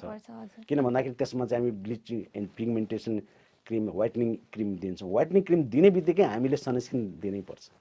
नत्र भने इरिटेट गर्छ. ओके. किनभने ब्ल्याक भइरहेको हुन्छ. ब्ल्याकले हटाउनु हुन्छ भने यो घामबाट जोगिने शक्ति हिट पऱ्यो भने पोल्छ कि त्यहाँबाट चाहिँ सनस्क्रिन लाउनै पर्ने हुन्छ अर्को ढाड चाहिँ कालो हुनु भनेको जेनरली ड्राई स्किन हुने व्यक्तिहरूलाई बढी हुन्छ है ड्राई स्किनमा चाहिँ अब त्यसमा सिन्थेटिक कपडा लगाउनु भयो भने सिन्थेटिक कपडा भनेको कटन बाहेक जति पनि कपडा लगाउनु भयो सबै सिन्थेटिक हो छालामा टाँसिने गरी उलेन कपडा पोलिस्टर नाइलन लगाउनु भयो भने फ्रिक्सन बढी हुन्छ जति फ्रिक्सन हो त्यति कालो बढ्दै जान्छ so cotton is best cotton loose cotton भएर ah okay The word should be very specified. Cotton त टाइट फिटिङ हुँदैन किन भन्दाखेरि फ्रिक्सन हुनु हुँदैन ओके तर यो ड्राई स्किन अर्को मेजर इस्यु छ नेपालमा 90% पिपल व्यक्तिहरूको स्किन ड्राई छ किन एक त जिन अर्को क्लाइमेट एक्ज्याक्टली एभ्री अघि भनेको थिएँ मैले दुई महिनामा सिजन चेन्ज हुन्छ अनि भन्छ डाक्टर मेरो फेस त ओइली भयो तर स्किन चाहिँ कसरी ड्राई भयो त ओइली त किन भयो भन्दाखेरि तपाईले त जति क्लिन गर्नुहुन्छ नि माथिको लेयर निकाल्दिनु भएको छ जति लेयर निकाल्नुहुन्छ नि त्यति ओइल ओपन हुन्छ मैले अघि भने सेबेसियस एक्टिभिटी बढ्छ झन् ओइल निकाल्छ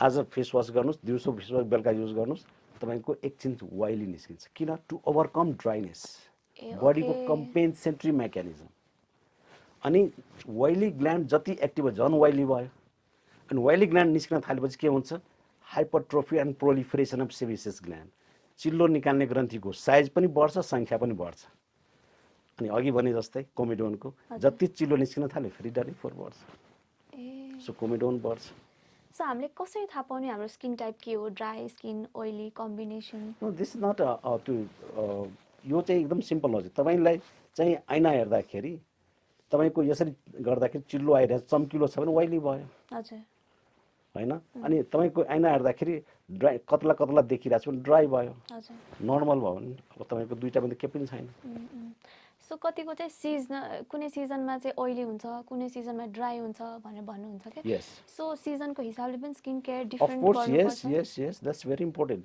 जस्तै अब जाडो महिनामा के हुन्छ हामीले क्लोज्ड इन्भाइरोमेन्ट बस्छौं हजुर हिटर नजिकै बस्छौं एसीमा बस्छौं पानी कम खान्छौं जसले गर्दा चाहिँ ओठ सुक्न थाल्छ दशैं तिहार लाग्ने बित्तिकै ओठ सुक्न थाल्छ नि सो बडीले हिन्ट दिन्छ कि ल ओठ सुक्न थाल्यो भने तपाईको स्किन सुक्खा हुँदैछ है यसको अर्थ तपाईले पानी बढी खानु पर्यो तपाई हिटर नजिकै बस्नु वा एसीमा बस्नु आँखा पोल्न थाल्छ पानी खानु पर्यो एकदमै ड्राई इची हुन्छ स्किन सो नुहाउने बित्तिकै बडी मोइस्चराइजर लगाउनु पर्यो वा बडी ओइल लगाउनु पर्यो हजुर बतबत उम्लेको पानी जाडै हुँदैमा बतबत उम्लेको पानी नुहाउनु हुँदैन किन भन्दाखेरि हट मन तातो पानी नुहाउनु पर्छ, ल्युकवार्म वाटर। अनि नुहाइसकेपछि कपडाले पुस्नु, रुमालले पुस्नुभन्दा अगाडि बडी ओइल र बडी मोइस्चराइजर लगाउने। किन गर्दाखेरि त्यो वाटर मोलिकुलले एब्जर्ब गरेर राख्छ, ट्र्याप गरेर राख्छ। सो हल्का चिसो भएको बेलामा नै मोइस्चराइजर अप्लाई गर्नु पर्यो। यस, त्यसको बेनिफिट के हुन्छ त ट्र्याप गरेर राख्छ वाटर मोलिकुलले। ओके। सो अहिले यो फङ्गल एक्नीहरू पनि एकदमै ट्रेन्डिङ टपिक नै हो हैन। सो कतिले चाहिँ हेड एन्ड सोल्जर अब एन्टी ड्यान्ड्रफ स्याम्पूहरूले पनि फङ्गल एक्नी रिमुभ हुन्छ, त्यसले वास गर्यो भने भन्ने पनि एउटा ट्रेन्ड आइरहेको छ क्या त्यस्तो कुराहरू। सो स्काल्प चाहिँ अलिक फोहोर भयो हैन, ब्याड स्काल्प भयो, इफ हाइजिन मिलेन भने फङ्गल एक्नी आउने हो कि लाइक अरू the word is fungal acne is misnomer. किनभने त्यो fungal acne, acne is different, fungus is different. Okay, म क्लियरिफाई गर्न खोजेँ यहाँ। हजुर। एक्नेको मेकानिजम छुट्टै छ। त्यो चाहिँ के हो त भन्दाखेरि हाइपर एन्ड्रोजेनिक स्टेट र ब्याक्टेरियाले गर्दा हो। फङ्गसले पिम्पल्स जस्तै देखिनेलाई त्यो भनेको पिटेरियासिस फोलिकुलाइटिस हो। ओके। जुन चाहिँ नर्मल कन्डिसनमा देखिँदैन। यो कुरा हामी त्यही त अलिकति ओभर लुक भयो। हजुर। त्यो चाहिँ पिटेरियासिस फोलिकुलाइटिस भनेको फङ्गस एक्ने भन्न खोजेको, जुन चाहिँ ढाडमा हुन्छ बढी। हजुर। नर्मल व्यक्तिलाई हुँदैन त्यो। Is something wrong with the immunocompromise छ कि, डायबिटिज छ कि, सो विदिन द बडी के इज समथिङ रङ। ओके है। सो त्यो प्रायः जसो ढाडमा देखिन्छ, भर्खर जन्मेको बच्चाले देखिन्छ, कोही व्यक्ति हर्मोनल थेरापीमा हुनुहुन्छ, क्यान्सरको ट्रिटमेन्टमा हुनुहुन्छ, त्यस्तो व्यक्तिलाई चाहिँ फङ्गस एक्ने पिटेरियासिस फोलिकुलाइटिस देखिन्छ। So there is no link bad स्काल्पले गर्दाखेरि आउने। ब्याड स्काल्पले भनेको स्काल्प फोलिकुलाइटिस हो। The word is different. Okay, so looks like same तर डिफरेन्ट। ओके, त्यो मल्टिफ्याक्टोरियल हो। त्यसको कारण छुट्टै छ। चिल्लो कपालमा चाहिँ रौँको वरिपरि चिल्लो जम्छ, त्यहाँ ब्याक्टेरिया पनि ग्रो गर्छ अनि फङ्गस पनि ग्रो गर्छ। ओके। अफकोर्स फङ्गस पनि त्यसमा छ, तर फङ्गस एक्ने त्यसलाई भन्दैन हामीले, स्काल्प फोलिकुलाइटिस। किनभने मल्टिफ्याक्टोरियल हो। फङ्गस एक्ने भनेको पिटेरियासिस फोलिकुलाइटिस हो, जुन चाहिँ something wrong, hormonal therapy, immunocompromise status है, वा ओबिसिटी, त्यस्तो व्यक्तिलाई बढी हुन्छ। स्टेरोइड थेरापी बढी। सो अहिले एकदमै यो हर्मोनल एक्नी भन्ने पनि कुरा आइरहेको छ।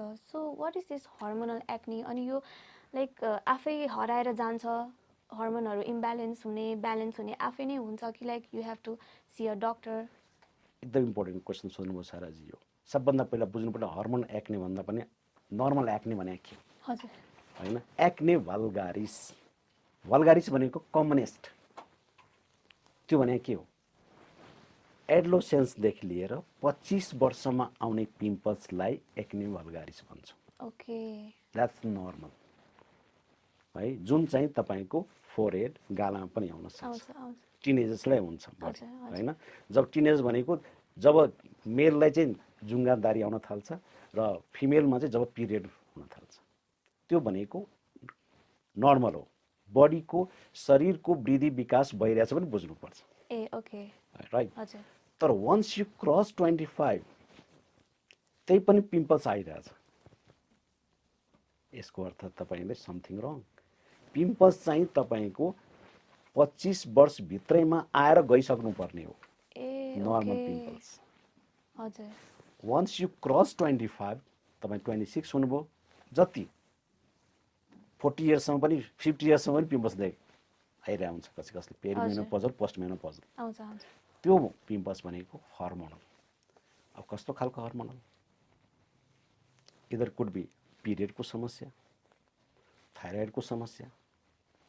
पेरिमेनोपजलहरूलाई चाहिँ अब महिनावारी सुक्न थाल्यो, त्यसले गर्दा हाइपर एन्ड्रोजेनिक स्टेट हुन्छ। त्यसले गर्दा कसैले कन्ट्रासेप्टिभ पिल्स, आजभोलि त्यो विभिन्न किसिमको पिल्सहरू हुन्छ, यो कहिलेकाहीँ सेल्फ आफै खाने पिल्सहरू, इमर्जेन्सी पिल्सहरू।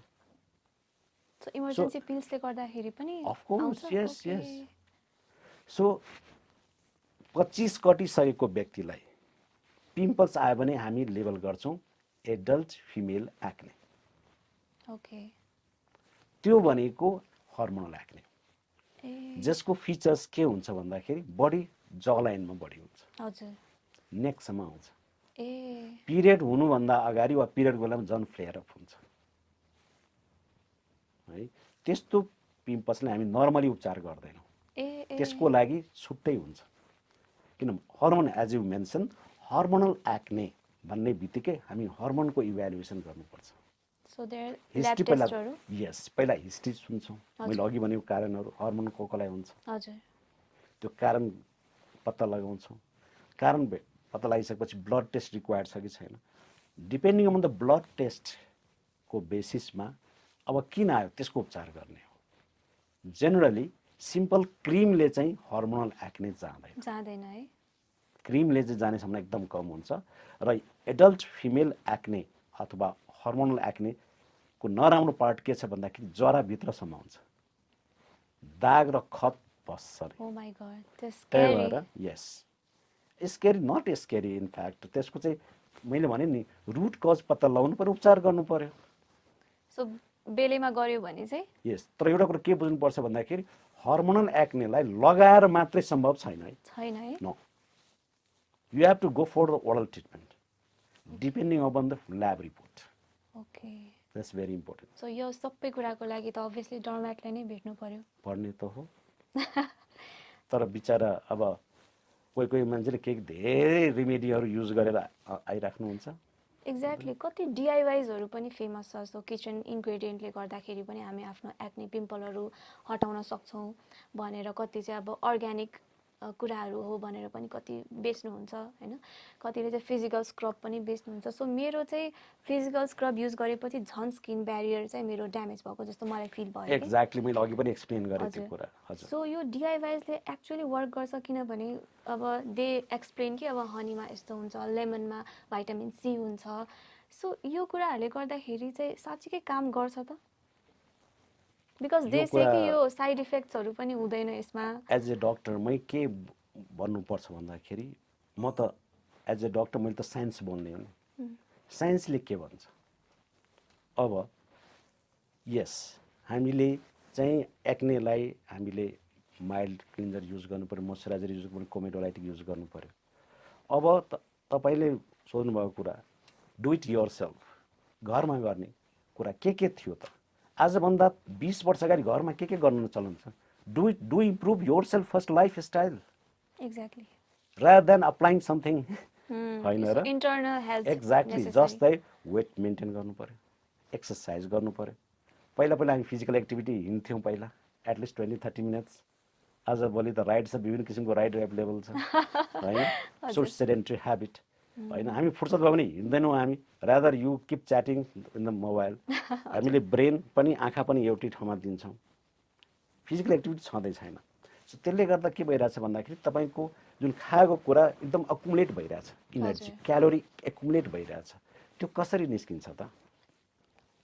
त्यसरी आउने हो।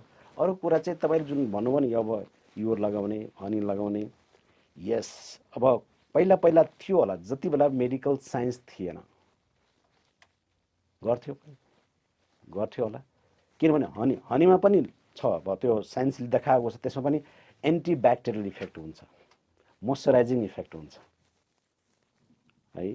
त्यस्तै अरूको के भन्नुभयो?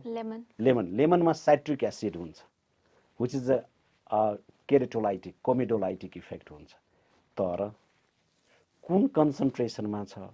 एक्ज्याक्टली, तपाईँको स्किन ड्राई छ भने तपाईँले लगाउनै हुँदैन, झन् पोल्छ। तर ड्राई चाहिँ हिट एन्ड ट्रायल गर्दाखेरि तपाईँको त्यसमा पनि त इनर्जी एक्सपेन्सेस त छ नि होइन। यदि तपाईँले राम्रो भइरहेछ भने प्लिज कन्टिन्यू होइन। त्यो कस्तो छ भन्दाखेरि मेरो यस्तो भइरहेछ भने उहाँको एक्सपिरियन्स राम्रो छ भने डु इट। तपाईँ यसको अर्थ जान्नु भएको छ, तपाईँसँग स्किल छ, तर सबैले त्यो स्किल नहुन पनि सक्छ।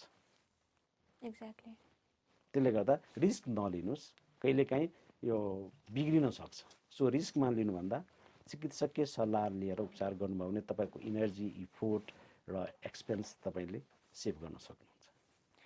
सो अहिले चाहिँ राइस पनि एकदमै पपुलर छ, यो डिआइवाई को कुरा निस्किँदा चाहिँ मैले जोडेँ सो एभ्रिथिङ जुन कुरामा राइस हुन्छ त्यो चाहिँ एकदम पपुलर छ क्या अहिले सो कसरी राइसले साँच्चीकै काम गर्छ यो कुरा हैन यो कुरा हाम्रो साइन्स त हाम्रो बुवा पुर्खाले त सिकाएको कुरा हो नि त हाम्रो मेन फुड के हो राइस भात खाएपछि त जिउ मोटाइन्छ भने थाहा छ नि त किन होला कार्ब्स धेरै छ कार्ब्स भनेको के हो त स्टार्च हो स्टार्च भनेको a kind of carbohydrate crude carbohydrate जसमा के हुन्छ बाइन्डिङ क्यापासिटी वाटरलाई बाइन्डिङ क्यापासिटी बढी हुन्छ सो तपाईले राइस वाटर भनेको त्यही त्यो खानुभयो भने तपाईले भात खानुभन्दा त्यसलाई माड के भन्छ नि हजुर माड भन्छ त्यो माड खानुभयो भने भात खानुभन्दा बढी क्यालोरी दिन्छ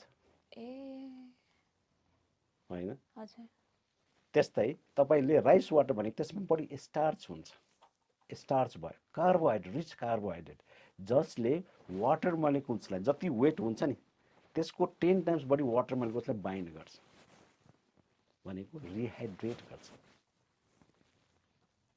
त्यसले गर्दा हो तर चाहिँ तपाईले यो पनि पाउँछ त्यो पनि पाउँछ ए बाबा जुनसुकै मोलिकुललाई सर्च गर्नुमा कुनै न कुनै भिटामिन्स पाउँछ यही नै चाहिन्छ भन्ने छैन सो त्यो नेसेसिटी चाहिँ हैन राइस टोनरहरु एकदमै राइस सिरम एम्प्युल टोनर तपाईले राम्रो होम रेमेडीमा छ भने केही हार्म भएको छैन गर्न सक्नुहुन्छ तर there are some better options त्यसको लागि राइस वाटरले राइसलाई पखाल्ने पानी भात पकाउँदै हुनुहुन्छ पखालेर त्यही युज गर्नु भएको छ भने त त्यो त इकोसिस्टम रियुज भयो नि त नो हार्म तर त्यसैको लागि राइसलाई गर्नु भएको छ भने एक्सपेन्सिभ पर्यो नि त त्योभन्दा बेटर अप्सनहरू छ त मार्केटमा अहिले मेडिकल साइन्समा हैन तपाईको स्किनको क्वालिटी अनुसार समस्या अनुसार मोइस्चराइजर पाउँछ तर मैले अघि नै भने तपाई कहाँ हुनुहुन्छ अहिले रिमोट एरियामा हुन्छ त्यहाँ स्वास्थ्यकर्मीको नेक्सस छैन भने यस rice water is very good तर तपाई आफ्नो होम रेमेडीले राइस वाटर इज गुड नराम्रो राइस वाटर डेफिनेटली केही गर्दैन नराम्रो केही गर्दैन किनभने त्यसमा केही केमिकल छैन तर तपाईले भन्नुभयो त्यसमा अरु मिक्स गर्दिनु हनी पनि मिक्स गर्नुभयो वा कागती पनि मिक्स गर्नुभयो हजुर केरोटोलाइटिक बन्यो जो एसिड बन्ने बित्तिकै कसैलाई रिएक्सन हुन सक्छ अब त्यसमा अर्को चाहिँ राइसमा थायमिन हुन्छ भिटामिन हुन्छ भिटामिन ई पनि हुन्छ त्यसले राम्रो गर्ला तर यस्तो कुराहरु धेरै छ नि त एलोभेरा पनि छ हैन किन ओन्ली राइस वाटर यसको अर्थ तपाईले कतै बायस त हुनु भएको छैन त्यति फुर्सद छ तपाईलाई कि त्यति तपाईले सर्च गरिराख्नुहुन्छ मेरो क्वेशन यो हजुर व्हाट योर प्रोफेसन तपाई आफ्नो पेशा आफ्नो पढाइसँग त्यसमा सर्च गर्नुस् न प्लिज हजुर नेपाल त्यसरी पो बन्ने हो त एक्ज्याक्टली हैन तपाई आफ्नो जुन पेशामा त्यो पढाइ छोडेर तपाई जति बेला पनि गुगल सर्च गर्दै हुनुहुन्छ तपाई डाइभर्ट हुँदै हुनुहुन्छ आफुलाई हामी जस्तो एक्सपर्टको कुरा सुन्दिनु भएको छैन गरिराख्नु भएको छैन इनफ्याक्ट झन खर्च गर्नु भएको छ एक्ज्याक्टली आफ्नो एनर्जी आफ्नो मनी आफ्नो इफोर्ट अर्कैतिर डाइभर्ट गर्दाखेरि will be nowhere so little knowledge is dangerous भने जस्तो यस यो कुरा मैले भन्ने गर्छु जो म काउनु त्यसले गर्दा यंगस्टर्सहरुको कोही यंगस्टर मलाई त्यति पोजिटिभ लिनु हुँदैन किन भन्दाखेरि म चाहिँ सिकाउँछु साइन्स सो दे नीड कि डाक्टरकोमा गएर उहाँले मलाई धेरै सिरम्सहरु लेखिदिनु पर्यो हैन एउटा skin care routine face wash त्यस्तो एक्सपेक्टेसन राखेर त्यस्तो एक्सपेक्टेसन लिएर आउनुहुन्छ तर चाहिँ हामी डाक्टरले त्यो चाहिँ गर्नु हुँदैन म गर्दिन तपाईको छालाले तपाईको बडीले के डिमान्ड गर्छ म त्यही गर्छु I should not be influenced by yours demand exactly मैले त जे पढेको छु मेरो जुन एक्सपर्टिज त्यो पो गर्ने हो त हो किन भन्नु तर ट्रेन कस्तो भन्दाखेरि तपाई यु एक्सपेक्ट सेरम हैन अब सेरम चाहिँ लेख्न यस इज गुड किन भन्दाखेरि तपाईले सिकेर आएको तपाईको माइन्डसेट के छ त सेरमले राम्रो काम गर्छ मैले जति दिए पनि काम गर्दैन हजुर हैन यसको अर्थ म सेरमको एगेन्स्टमा हैन मैले अघि नै भने what is serum did we talk about the serum so सेरमको बारेमा म सोध्नै लाग्थे हजुरले है सो यहाँ मार्केटमा अहिले यति धेरै सेरम्सहरु अवेलेबल छ जब म टिनेजमा जब मलाई पिम्पलहरुको प्रब्लम थियो त्यतिबेला आई वाज सो इन्सिक्योर अनि म एकदमै हजुरकोमा पनि आएको थिएँ म हैन अनि मैले आफैले पनि डिआइवाइजहरु पनि ट्राई गरेको हो सो मलाई त्यति बेनिफिट भएन एन्ड देन त्यति बेला त्यस्तो धेरै सिरम्सहरूको कुरा हुन्थेन के सो अहिले चाहिँ यति धेरै थरीको सिरम्सहरू छ सो त्यही सिरम्सहरूले गर्दाखेरि पनि 10 स्टेप स्किन केयर रुटिन भइरहेको छ मर्निङको सिरम्स डिफ्रेन्ट छ नाइटको सिरम्स डिफ्रेन्ट छ होइन सो यो सिरम भन्ने कुरा कसरी यति धेरै हाइपटअप भयो यो पनि एकदम इम्पोर्टेन्ट क्वेसन सोध्नुभयो हजुर मेडिकल साइन्समा मैले सेरम सर्च गरेँ भने if someone is medical here you can search medical डिक्सनरीमा सेरम भनेको के हो सेरम भनेको तपाईँको रगतमा रहेको ब्लड सेल्स र फिब्रिनोजिन कोआगुलेसन फ्याक्टर निकाल्दियो भने सेरम भन्ने हो त्यसलाई सेरम भन्ने हो ओके बाँकी डर्मेटोलोजी प्र्याक्टिसमा आएको सेरम भने के हो त त्यो भनेको के हो त water base chemicals with high penetration, high concentrated chemicals. अब सेरम आजभन्दा 10 वर्ष अगाडि थिएन त्यति सुन्थेन हजुर अब यो किन आयो त सेरम इट्स भेरी इन्ट्रेस्टिङ हजुर तपाईले एउटा सेरम खोज्न जाँदा त्यसको क्रिम बेस खोज्नुस् न मार्केटमा exactly So hyaluronic acid serum, niacinamide. Yes, त्यसको क्रिम बेस वा जेल बेस खोज्नुस् न फरक कम्पेयर गर्नुस् न किन होला यस्तो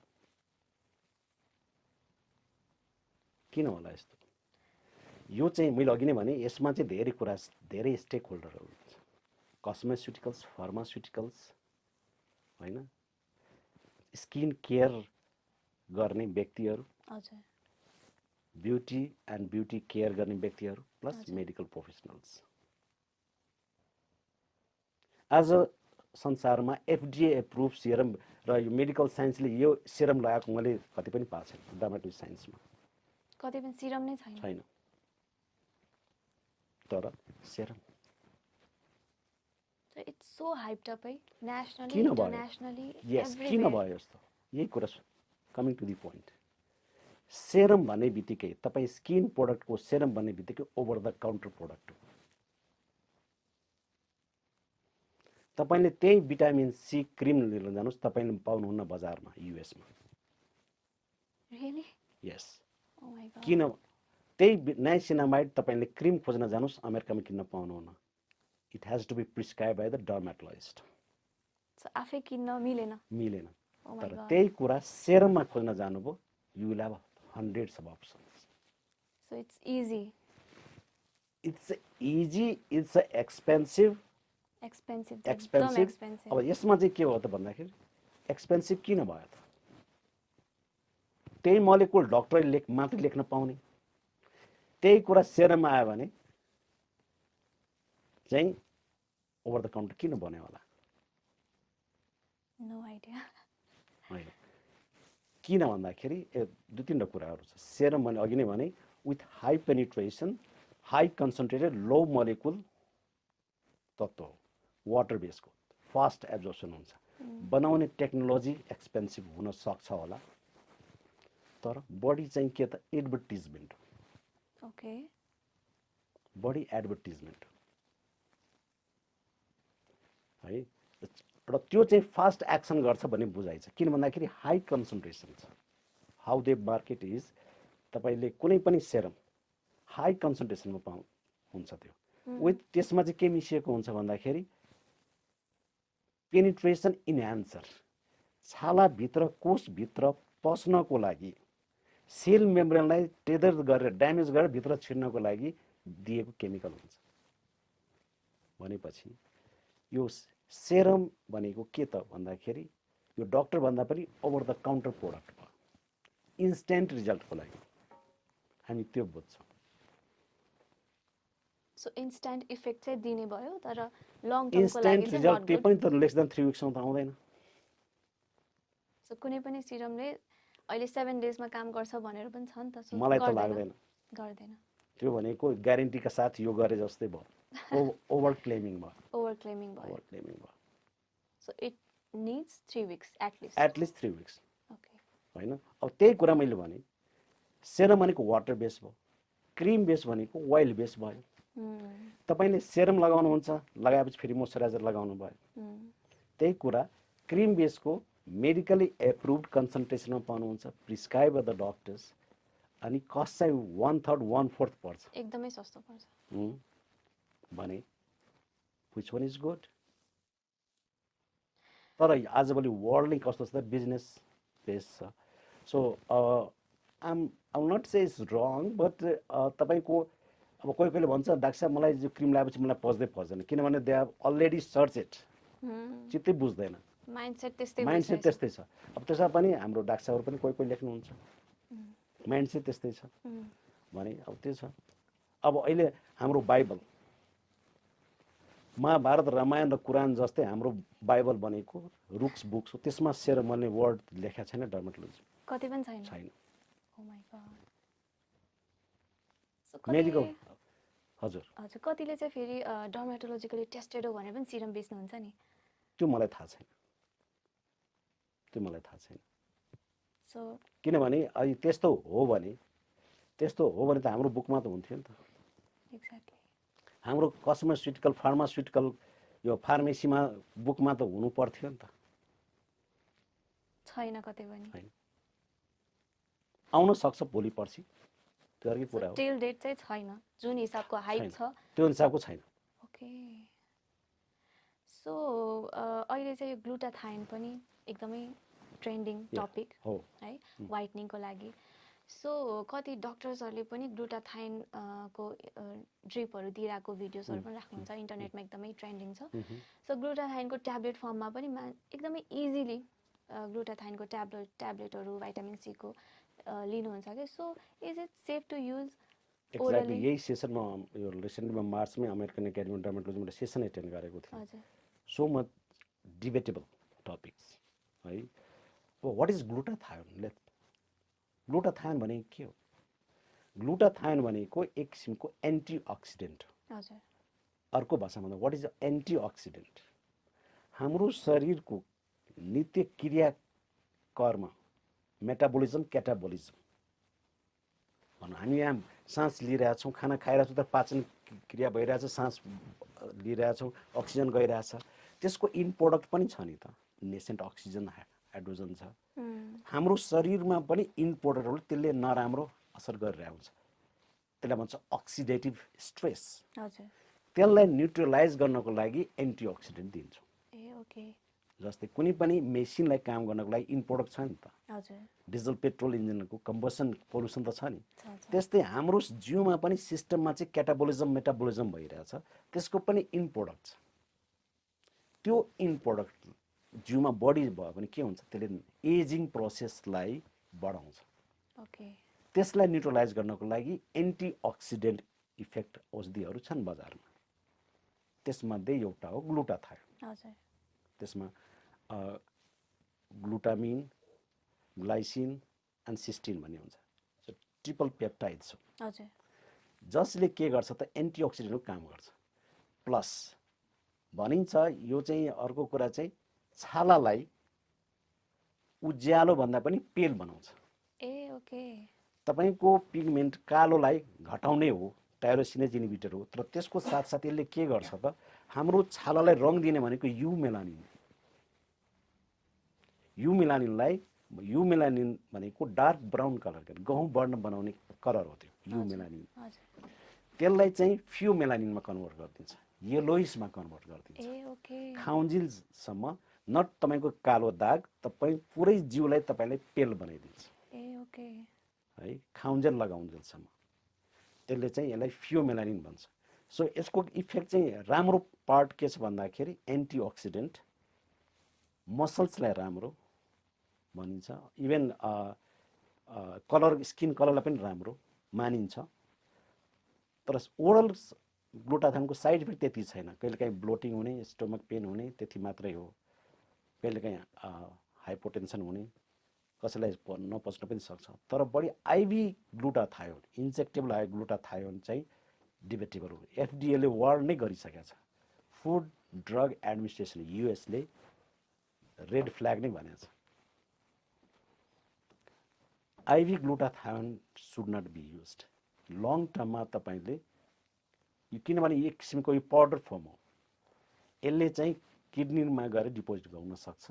लिभरमा डिपोजिट हुन सक्छ हजुर सो मल्टी अर्गान इफेक्ट छ त्यही भएर चाहिँ injectable glutathione is red flag so खानु भएन सेफ होइन होइन खानु चाहिँ सेफ हो हजुर तर इन्जेक्सन चाहिँ सेफ होइन ए तर ओके अब खाने औषधि पनि के हो भन्दाखेरि कस्तो स्थितिमा युज गर्न कसको लागि राम्रो हुन सक्छ हजुर मानौ कोही मान्छे हाइपरटेन्सिभ हुनुहुन्छ तर चाया छ उहाँलाई चाहिँ गइरहेको छैन त्यस्तो अवस्थामा यस हाइपरटेन्सिभ व्यक्तिहरूलाई चाहिँ सबै चाहिँ दिन मिल्दैन त्यस्तो अवस्थामा ग्लुटाथायोन क्याप्सुल युज गर्छौँ हामी अर्को कुरा अन्डर डक्टर्स प्रेस्क्रिप्सन मात्रै आफैले चाहिँ लिनु भएन हजुर plus immuno compromise status diabetes अब लङ स्ट्यान्डिङ क्रोनिक इलनेसहरू छ भने लङ स्ट्यान्डिङ केमोथेरापी एन्टिब्याक्टेरियल जस्तै एन्टिट्युबरक्लोसिस औषधिहरूमा छ भने उहाँहरूलाई चाहिँ एकदम राम्रो काम गर्छ तर is there any alternative of glutathione यस ओरल भिटामिन सी साइन्सले भनेको छ तपाईले भिटामिन सी र भिटामिन ई खानु र जिङ्क खानुभयो भने तपाईको आफ्नै जिउले ग्लुटाथायोन बनाउँछ is equally good. Safer side. It's the safer side and cheaper as well. Okay. As a cheaper one. अनि what about collagen powders हरु collagen tablets हरु पनि एकदमै धेरै फेमस छ अब यो सबै एन्टिअक्सिडेन्टलाई आफ्नो न्यू वर्डहरु दिएको छ भिटामिन्स र त्यो दिएर चाहिँ नयाँ वर्ड दिएको सो यो पनि एफडीए एप्रुभ त हैन है ओके सो त्यसले एन्टी एजिङ गराउने कोलाजन पाउडरले सो अन्टिल अनलेस यो कुराहरु चाहिँ अब हामी डाक्टर चिकित्साकर्मी पनि हामी अवेयर हुनुपर्छ यो सप्लिमेन्टमा आउँछ हजुर अब कुन सप्लिमेन्ट सेफ्टी हेरेर एफडीए को गाइडलाइन हेरेर हामीले प्रिस्क्राइब गर्नुपर्छ पेशेन्टको एफोर्डेबिलिटी हेरेर हामीले गर्नुपर्ने हुन्छ तर मैले भने यी सबै कुराहरु चाहिँ कस्तो आउँछ भने सम्पन्न देशबाट आएको कुराहरु वर्ड हो कोही मान्छे एकदम अब्सेसिभ हुन्छ कि यो पनि गर्ने त्यो पनि गर्ने लगाउने पनि यो पनि गर्ने खाने पनि लगाउने पनि yeah the people are so much demanding of this हैन तर हामी डाक्टरले बुझाउनु पर्छ त्यसको बेटर अप्सन यो हो तपाईको सेफ्टी वाइज यो हो है त्यो बुझाउनु सक्नु पर्छ हामी डाक्टर भनेको who teaches is not that we should look for the business हामीले बुझाउन सक्नु पर्छ कि तपाईको हेल्थ वाइज कुन चाहिँ राम्रो हो कुन चाहिँ सेफर हो right so there are so many skin ट्रिटमेन्ट्सहरु पनि जस्तै केमिकल पिलिङ छ माइक्रो निडलिङहरु छ सो यो चाहिँ एक्ने स्कार्सको लागि नेसेसिटी नै हो कि अब त्यो कसैलाई गर्नु मन छैन मान्छेहरु अलिकति डराउँछन् लाइक केमिकल पिलिङ गर्यो भने झन् ब्रेकआउट हुन सक्छ झन् स्किन सेन्सिटिभ हुन सक्छ त्यस्तो मान्छेहरुलाई अरु कुनै अल्टरनेटिभ छ एक्ने स्कार्सको लागि सी एक्ने इज टेम्पोररी हजुर कहिले उपचार नगरे पनि कहिलेकाहीँ आफै पनि निको हुन सक्छ हजुर तर दाग बसाल्छ हजुर तर मैले के भन्ने गर्छु pimples is temporary acne scar is permanent एकचोटी स्कार भइसकेपछि त्यसको पर्मानेन्ट उपचार भनेको प्रविधि नै हो क्रिमले जाँदैन ओके क्रिमले जाँदैन किन भन्दाखेरि त्यहाँको त ह्यालोनेस भयो नि त खाल्टो भयो वा एलिभेटेड भयो त्यसको लागि टेक्नोलोजीमै जानुपर्छ तर व्हिच टेक्नोलोजी तपाईले पिलिङको लागि यो खतको लागि यदि पिलिङ गर्नु भएको छ नि you need many times more than 10-15 times तर there are better options for acne scars अहिले CO2 laser छ fractional CO2 laser MNRF micro needling with radio frequency छ टपमा चाहिँ मैले CO2 and MNRF भने थर्डमा चाहिँ माइक्रो निडलिङ भने फोर्थमा चाहिँ हामीले सबसिजन भन्छौं so these are the medical treatment is not that तपाईले आफै युज गर्नु हुने अब मान्छेले कोही आउँछ डाक्टर साहब मैले आफै युज गरे डर्मा रोलर त micro needling less than 1 millimetre is useless काम गर्दैन तर आफै तपाईले 0.5 mm को मात्रै गर्न सक्नुहुन्छ more than that is painful you can do it yourself okay 0.5 mm ले काम गर्दैन एक्ने स्कारको लागि समथिङ मोर देन 1.5 भन्दा माथि जानुपर्छ त्यसको लागि लोकल एनेस्थेसिया दिएर गर्नुपर्ने हो सो यसले गर्दा स्किन पछि झन् सेन्सिटिभ बनाउने मैले अघि नै भने नि त्यसको लागि प्रेप गर्नु पर्यो प्रिपरेसन गर्नु पर्यो हामी आज आउनुस् तपाईको गर्दिन्छु त्यो होइन हामीले मोइस्चराइजिङ अघि भने सीएमएस गर्नु पर्यो हजुर प्लस नाइट क्रिम दिनु पर्यो नाइट क्रिम भनेको retinol is the best more than 50 years देखि युज भइरहेको ट्रेटिनोइन ट्रेटिनोइन FDA एप्रुभ हो, त्यो दिन्छौँ हामी। त्यो युज गरेको 3 हप्तापछि हामी लेजर वा MNRF वा कुन उहाँलाई एफोर्डेबल एफोर्डेबिलिटीको आधारमा हामीले चाहिँ अप्सन दिने हो। ओके, सो यो रेटिनोइड्सहरू पनि अब 25 प्लस भयो 30 प्लस भयो भने एड गर्नुपर्छ भन्ने जस्तो पनि धेरै कुराहरू सर्कुलेट भइरहेछ। सो यो कुनै कारण भयो भने, कुनै कज भयो भने, केही स्किनमा हार्म भयो, जो स्किनमा केही प्रब्लम भयो भने युज गर्ने प्रडक्ट हो अर आफैले पनि आफ्टर 25 गर्नु मिल्छ? अघि नै भनिसकेँ मैले, धेरै हाइपहरू छ कि। What is retinoids? रेटिनोइड्स भनेको छालालाई टर्नओभर गर्ने, रेजुमिनेट गर्ने एउटा मोलिकुल हो। ओके, है, यो चाहिँ एज भनेको मोर देन 12 इयर्स, एनी एजमा युज गर्न सक्नुहुन्छ। Ah okay, age minimum is 12 years 12 वर्षपछि मिल्यो according to science. Yes, okay, म त युज गर्छु, लगाउने त दिइरहेको छु त। ओके, यस, है, लगाउने रेटिनोइड्स 12 इयर्स पछि FDA एप्रुभ हो। फिमेलको लागि a girl a female who wants to be pregnant on breast feeding उहाँले दिनु हुँदैन। ए ओके, है, बाँकी चाहिँ 12 वर्षदेखि रेटिनोइड्स त खुल्ला हो, तर लगाउने चाहिँ खुल्ला हो। Oral retinoids less than 18 years सकेसम्म युज गर्नु हुँदैन भन्छ साइन्सले। ओके, किन भन्दाखेरि यसले के गर्छ, there is some effect over the growth and development and it's a potent teratogenic drug. त्यही भएर फिमेल क्लाइन्ट जो who wants to be pregnant दिनु हुँदैन। अब त्यसमा क्याटेगोरी छ होइन, कुन रेटिनोइड्स कसलाई दिइरहनु। पिम्पल्सको लागि चाहिँ प्रयोग गरिने आइसोरेटिनोइड, त्यसमा चाहिँ बन्द गरेको 1 महिनापछि प्रेग्नेन्ट हुन सक्छ। तर लगाउने क्रिम पनि those who are on breast feeding or planning for pregnancy हामीले टपिकल रेटिनोइड दिनु हुँदैन। And same as retinol. Okay, same as retinol. अब यहाँ चाहिँ रेटिनोल धेरै माथि छ। Everybody talk about the retinol, तर ट्रेटिनोइडको कुरा गर्दैन। अब यो कुरा पनि बुझ्नु पर्यो है। If you see retinol, what is retinol?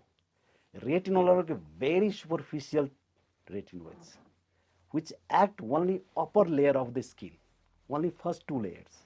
Okay, so माथिको स्किनलाई मात्रै काम गर्छ। Okay. Whereas tretinoin, it acts all the layer of the skin. So root cause मै गएर काम गर्यो। Yes. Okay. Which one is cheaper? Tretinoin. Not more than 500. Retinol. 3-4 हजार। See, because retinol is over the counter product. बुझ्नु पर्यो। So यो कुरा बुझ्नु पर्छ कि where there is no doctor, yes, you don't have any option, so use it. You can use retinol. तर as per the doctor recommendation you can use it. तर advantage कसले दिन्छ तपाईलाई? Tretinoinले। Okay. But yeah, you are paying everything. Right. More expensive. तर yes, त्यो serum बेसमा हुन्छ। मैले अघि नै भने सेरम भन्ने बित्तिकै एक्सपेन्सिभ हुने भइहाल्यो। एकदम यति सानो बोतललाई 3000 4000। ओके, सो प्रेग्नेन्सीको लागि पनि डिफरेन्ट स्किन केयर रुटिन हुन्छ? Of course yes. किन भन्दाखेरि प्रेग्नेन्सीमा तपाईले म के प्रिफर गर्छु, over the counter product use नगर्दिनुस् please. Okay, if you wants to be pregnant, if you are pregnant, तपाईले आफैले युज नगर्नुस् क्रिमहरू। किन सुन्नुभयो होला आजभोलि बच्चाहरू धेरै एबनर्मल जन्मिरहेछ। हजुर हो। You never know. तपाईले लाउनु भएको कस्मेटिक्समा के छ तपाईलाई थाहा छैन होला ओभर द काउन्टरमा। हजुर। तर हामी डक्टरलाई त थाहा हुन्छ नि त। जसले अघि भने नि तपाईले फेसमा लगाउने भनेको एउटा मात्रै क्रिम हो which is safe, azelaic acid. Ah okay, night क्रिमको लागि। बाँकी सनस्क्रिन र moisturiser no harm. So azelaic acid प्रेग्नेन्सीमा युज गर्न मिल्छ? ओके, एजिलिक एसिड फर तपाईको मेलाजमा छ, यो एक्ने छ भने युज। अनि बडी मोइस्चराइजर बडी लगाउनु पर्यो, लुज कपडा लगाउनु पर्यो, बाहिर निस्किँदाखेरि सन ब्लक लगाउनु पर्यो। एन्ड सकेसम्म avoid all the chemicals including hair colors, perfumes and anti-aging creams. Okay, so त्यो स्किन केयर पनि बिल्ड अप गर्न मन छ भने डक्टरलाई कन्सल्ट गर्दा what the recent guideline says हुन सक्छ हामी डक्टर पनि सबै अपडेट नहुन पनि सक्छ हजुर हो whether it's a safe in pregnancy or not it has to be clear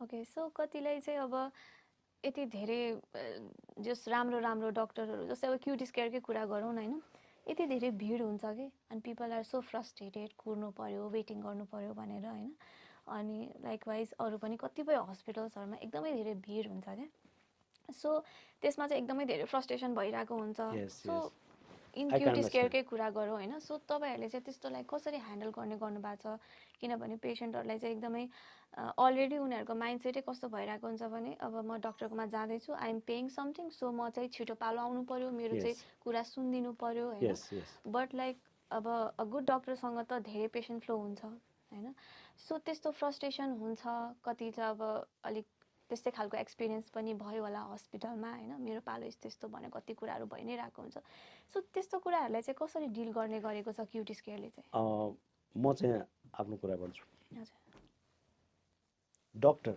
हामी डक्टरहरू यो स्किन अनुहार मात्रै हेर्ने होइन हामी बिरामी पनि हेर्छौँ हजुर है क्युटिस केयरमा हामीले एस्थेटिक सर्जरी हेयर ट्रान्सप्लान्टदेखि लिएर स्किन चेकअपदेखि लिएर जति छ कुष्ठरोगदेखि लिएर यौन रोगदेखि सबै हेर्छौँ okay definitely with the support of the every one who have number of patient हजुर तर के हुन्छ भन्दाखेरि डक्टरको पर्सपेक्टिभबाट मैले हेर्दाखेरि हजुर मानौ मेरो च्याम्बरमा एउटा बिरामी आउनु अनुहारको लागि भने मैले के गर्छु त भन्दाखेरि किन आयो रोकथाम यसको पोसिबल ट्रिटमेन्टहरू के हो अप्सन दिने हो देन यु डिसाइड म यो गरौँ म प्रिस्क्रिप्सनमै लेख्ने गर्छु कि कारण यो हो रोकथाम यो त्यसपछि के जाँच पडताल गर्नु त्यो गर्ने सो मैले 5 to 10 मिनट्स चाहिँ हुन्छ अझ त मलाई भेट्नुभन्दा अगाडि हाम्रो कलिग्सहरूले हेरिसक्नुहुन्छ ए ओके हैन प्री काउन्सिलिङ भइसकेको हुन्छ काउन्सिलिङ भइसकेको हुन्छ फेरि माथि आउनुहुन्छ हामीले त्यो सिस्टम किन दिएको भन्दाखेरि दुई तीनटा कारणले गर्दा ब्रेन जति पल्ट हेर्यो मल्टिपल ब्रेन डायग्नोसिस मिस हुँदैन ओके है हजुर अब हामी त डक्टर हो हामी सबै समस्या डिल गर्ने हो मानौ हिजो एकजना बिरामी उहाँको समस्या अर्कै थियो छाला सम्बन्धी तर बिचारा उहाँको लिभर चाहिँ को डिजिज रहेछ अब लिभरको समस्या भएको व्यक्तिलाई मैले छालाको खाने औषधि दिन मिल्दैन अवस्था थिएन and he bursted with the tears होइन एज ए डक्टर उहाँले मलाई के भन्नुभयो त म बाँच्न चाहन्न डाक्टर साहब मलाई चाहिँ छालाको उपचार गर्नु पर्यो होइन मलाई त काउन्सिलिङ गर्नु पर्यो काउन्सिलिङ गर्दाखेरि इट टुक अराउन्ड 30 मिनट्स मैले 30 मिनट्स अब बिरामी बाहिर कुरिरहेछ अब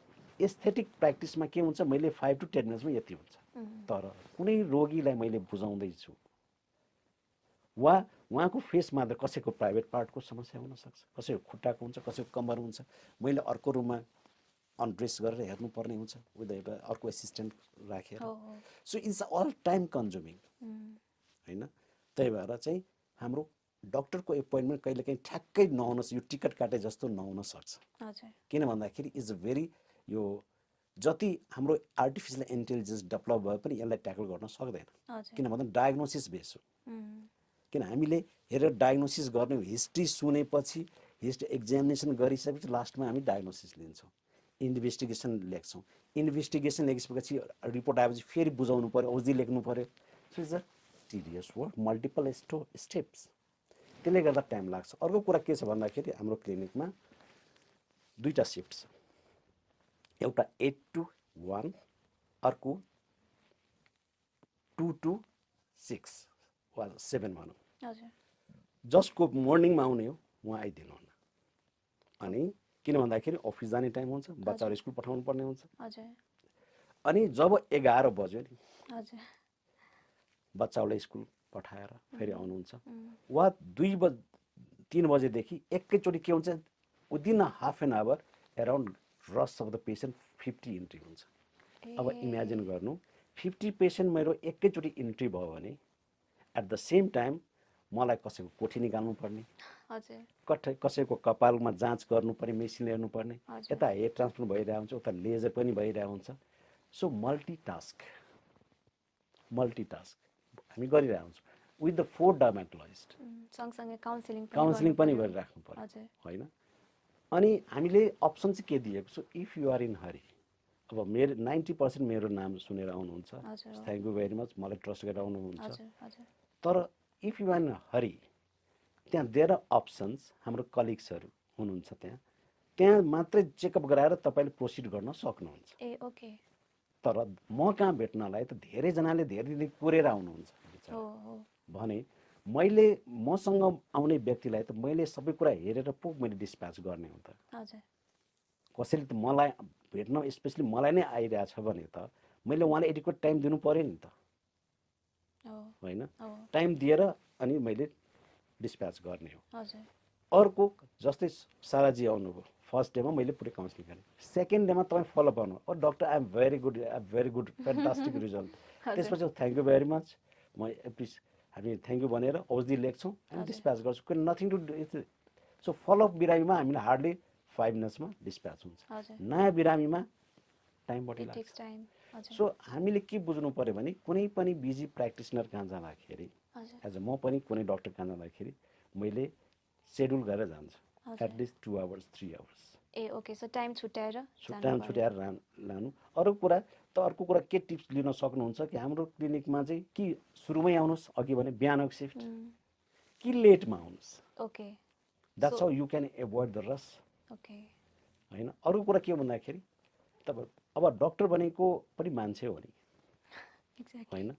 बिचरा बिहानदेखि बेलुकासम्म हेरिरहेको बिरामी 80-90 पेसेन्ट बोलिराख्नु परेको छ, बुझाइराख्नु परेको छ, अपरेसन प्रोसिजर भइरहेछ, प्लस तपाईँसँग पेटमा केही जस्तोसुकै पीडा भए पनि हाँस्नु परेको छ। एक्ज्याक्टली, यो चाहिँ म मेडिकल प्रोफेसनको एकदम बुझ्छु यो। हजुर। कहिलेकाहीँ त कस्तो हुन्छ, हामी तल झर्दै गर्छौँ, डक्टरले एक हेरिदिँदा के हुन्थ्यो, तर हेर्नु हाम्रो ब्रेन पनि अकुपाइड हुन्छ। सुन्नु, म कसैको बुवा पनि छु, कसैको छोरा पनि छु, कसैको हस्बेन्ड पनि छु होइन। तर मेरो प्रोफेसन भनेको एट दिस एजमा त डक्टर पनि छु, सबै कुरा मैले ब्यालेन्स गर्नुपर्ने हुन्छ। अब म बिहान 8 बजीदेखि र बेलुका 7 बजीसम्म म बस्छु, त्यही पनि मलाई भ्याइ नभ्याइ छ भने यसको अर्थ के त, तपाईँलाई मेरो अप्सन त छ नि त। हाम्रै कलिग्स मसँगै ट्रेन अनुसार ट्रेन भएको डक्टरहरू हुनुहुन्छ त्यहाँ, टेक एडभान्टेज अफ देम होइन। अब केही समस्या आइपऱ्यो भने आइ एम देयर अलवेज। अर्को कुरा दिन्छु, तपाईँलाई एपोइन्टमेन्ट भएन, आउन मन लागेन भने अनलाइन कन्सल्टेसन छ। अनलाइन कन्सल्टेसन छ। अब अर्को अनलाइनमा कन्सल्टेसनमा के समस्या भयो भने बढी बाहिर अस्ट्रेलिया र अमेरिकाबाट एक्ज्याक्ट टाइम भन्नुहोस्, फेरि सेम समस्या। अमेरिकामा डर्मेटोलोजीलाई भिजिट गर्नलाई कति दिन लाग्छ? 6 months to 1 year। 6 months नै लाग्छ? यस। Oh my God. अस्ट्रेलियामा 6 month। कति पे गर्नुहुन्छ? $300। Oh my God. तपाईले वकिङ भएर आउनुहुन्छ, तपाई 1 घण्टा 1.5 घण्टामै हात्तिनुहुन्छ। How much you are paying here? Minimal हैन। तर के हुन्छ भन्दाखेरि तपाईले अरूलाई, हामी तपाईले ट्रिटमेन्ट गर्न पो आउनु भयो त, तपाई हस्पिटालिटी बिजनेसमा आउनु भयो र? हामी रेस्टुरेन्ट खोलेको त हैन नि, हैन र? हामी त तपाईको स्वास्थ्य सम्बन्धित भएकोले मैले चाहिँ तपाईले देखाउन पो खोजाओ त। टाइम दिनै पर्यो सबै पेशेन्टलाई। तपाईले हाम्रो पेशा के हो त्यसको एडभान्टेज लिनुस् न प्लिज। हाम्रो हस्पिटालिटी भनेको त्यो हस्पिटालिटी बिजनेस हैन नि, मेडिकल सर्भिस भनेको सर्भिस पेशा हो, इज नट हस्पिटालिटी। तपाईले expect this things in hotels, restaurant हैन र? तपाईँ चेकअप गराउँदै आउनुहुन्छ भने तपाईँ त्यसको एडभान्टेज लिनुहोस् न प्लिज हैन। तर अन टप अफ द्याट हामी इम्प्रुभ गर्दैछौँ। अब बाहिरको कम्पेयर गर्नुहुन्छ भने जम्मा एउटा डक्टरले 10 जना बिरामी हेर्छ, 15 जना बिरामी हुन्छ through the day. Only? Yes. Oh my god. त्यो भन्दा बढी युकेमा 15 भन्दा बढी बिरामी हेर्न पाउँदैन। त्यही भएर वर्क लाइफ ब्यालेन्स धेरै रहेछ त्यतातिर। यस। यहाँ चाहिँ सबै कुरा म्यानुअल छ, सबै सिस्टम छ, म्यानुअल छ, त्यसले गर्दा अलिक गाह्रो भएको। तर स्टिल हामीले we are improving our self, we are increasing the systems, we are trying our best.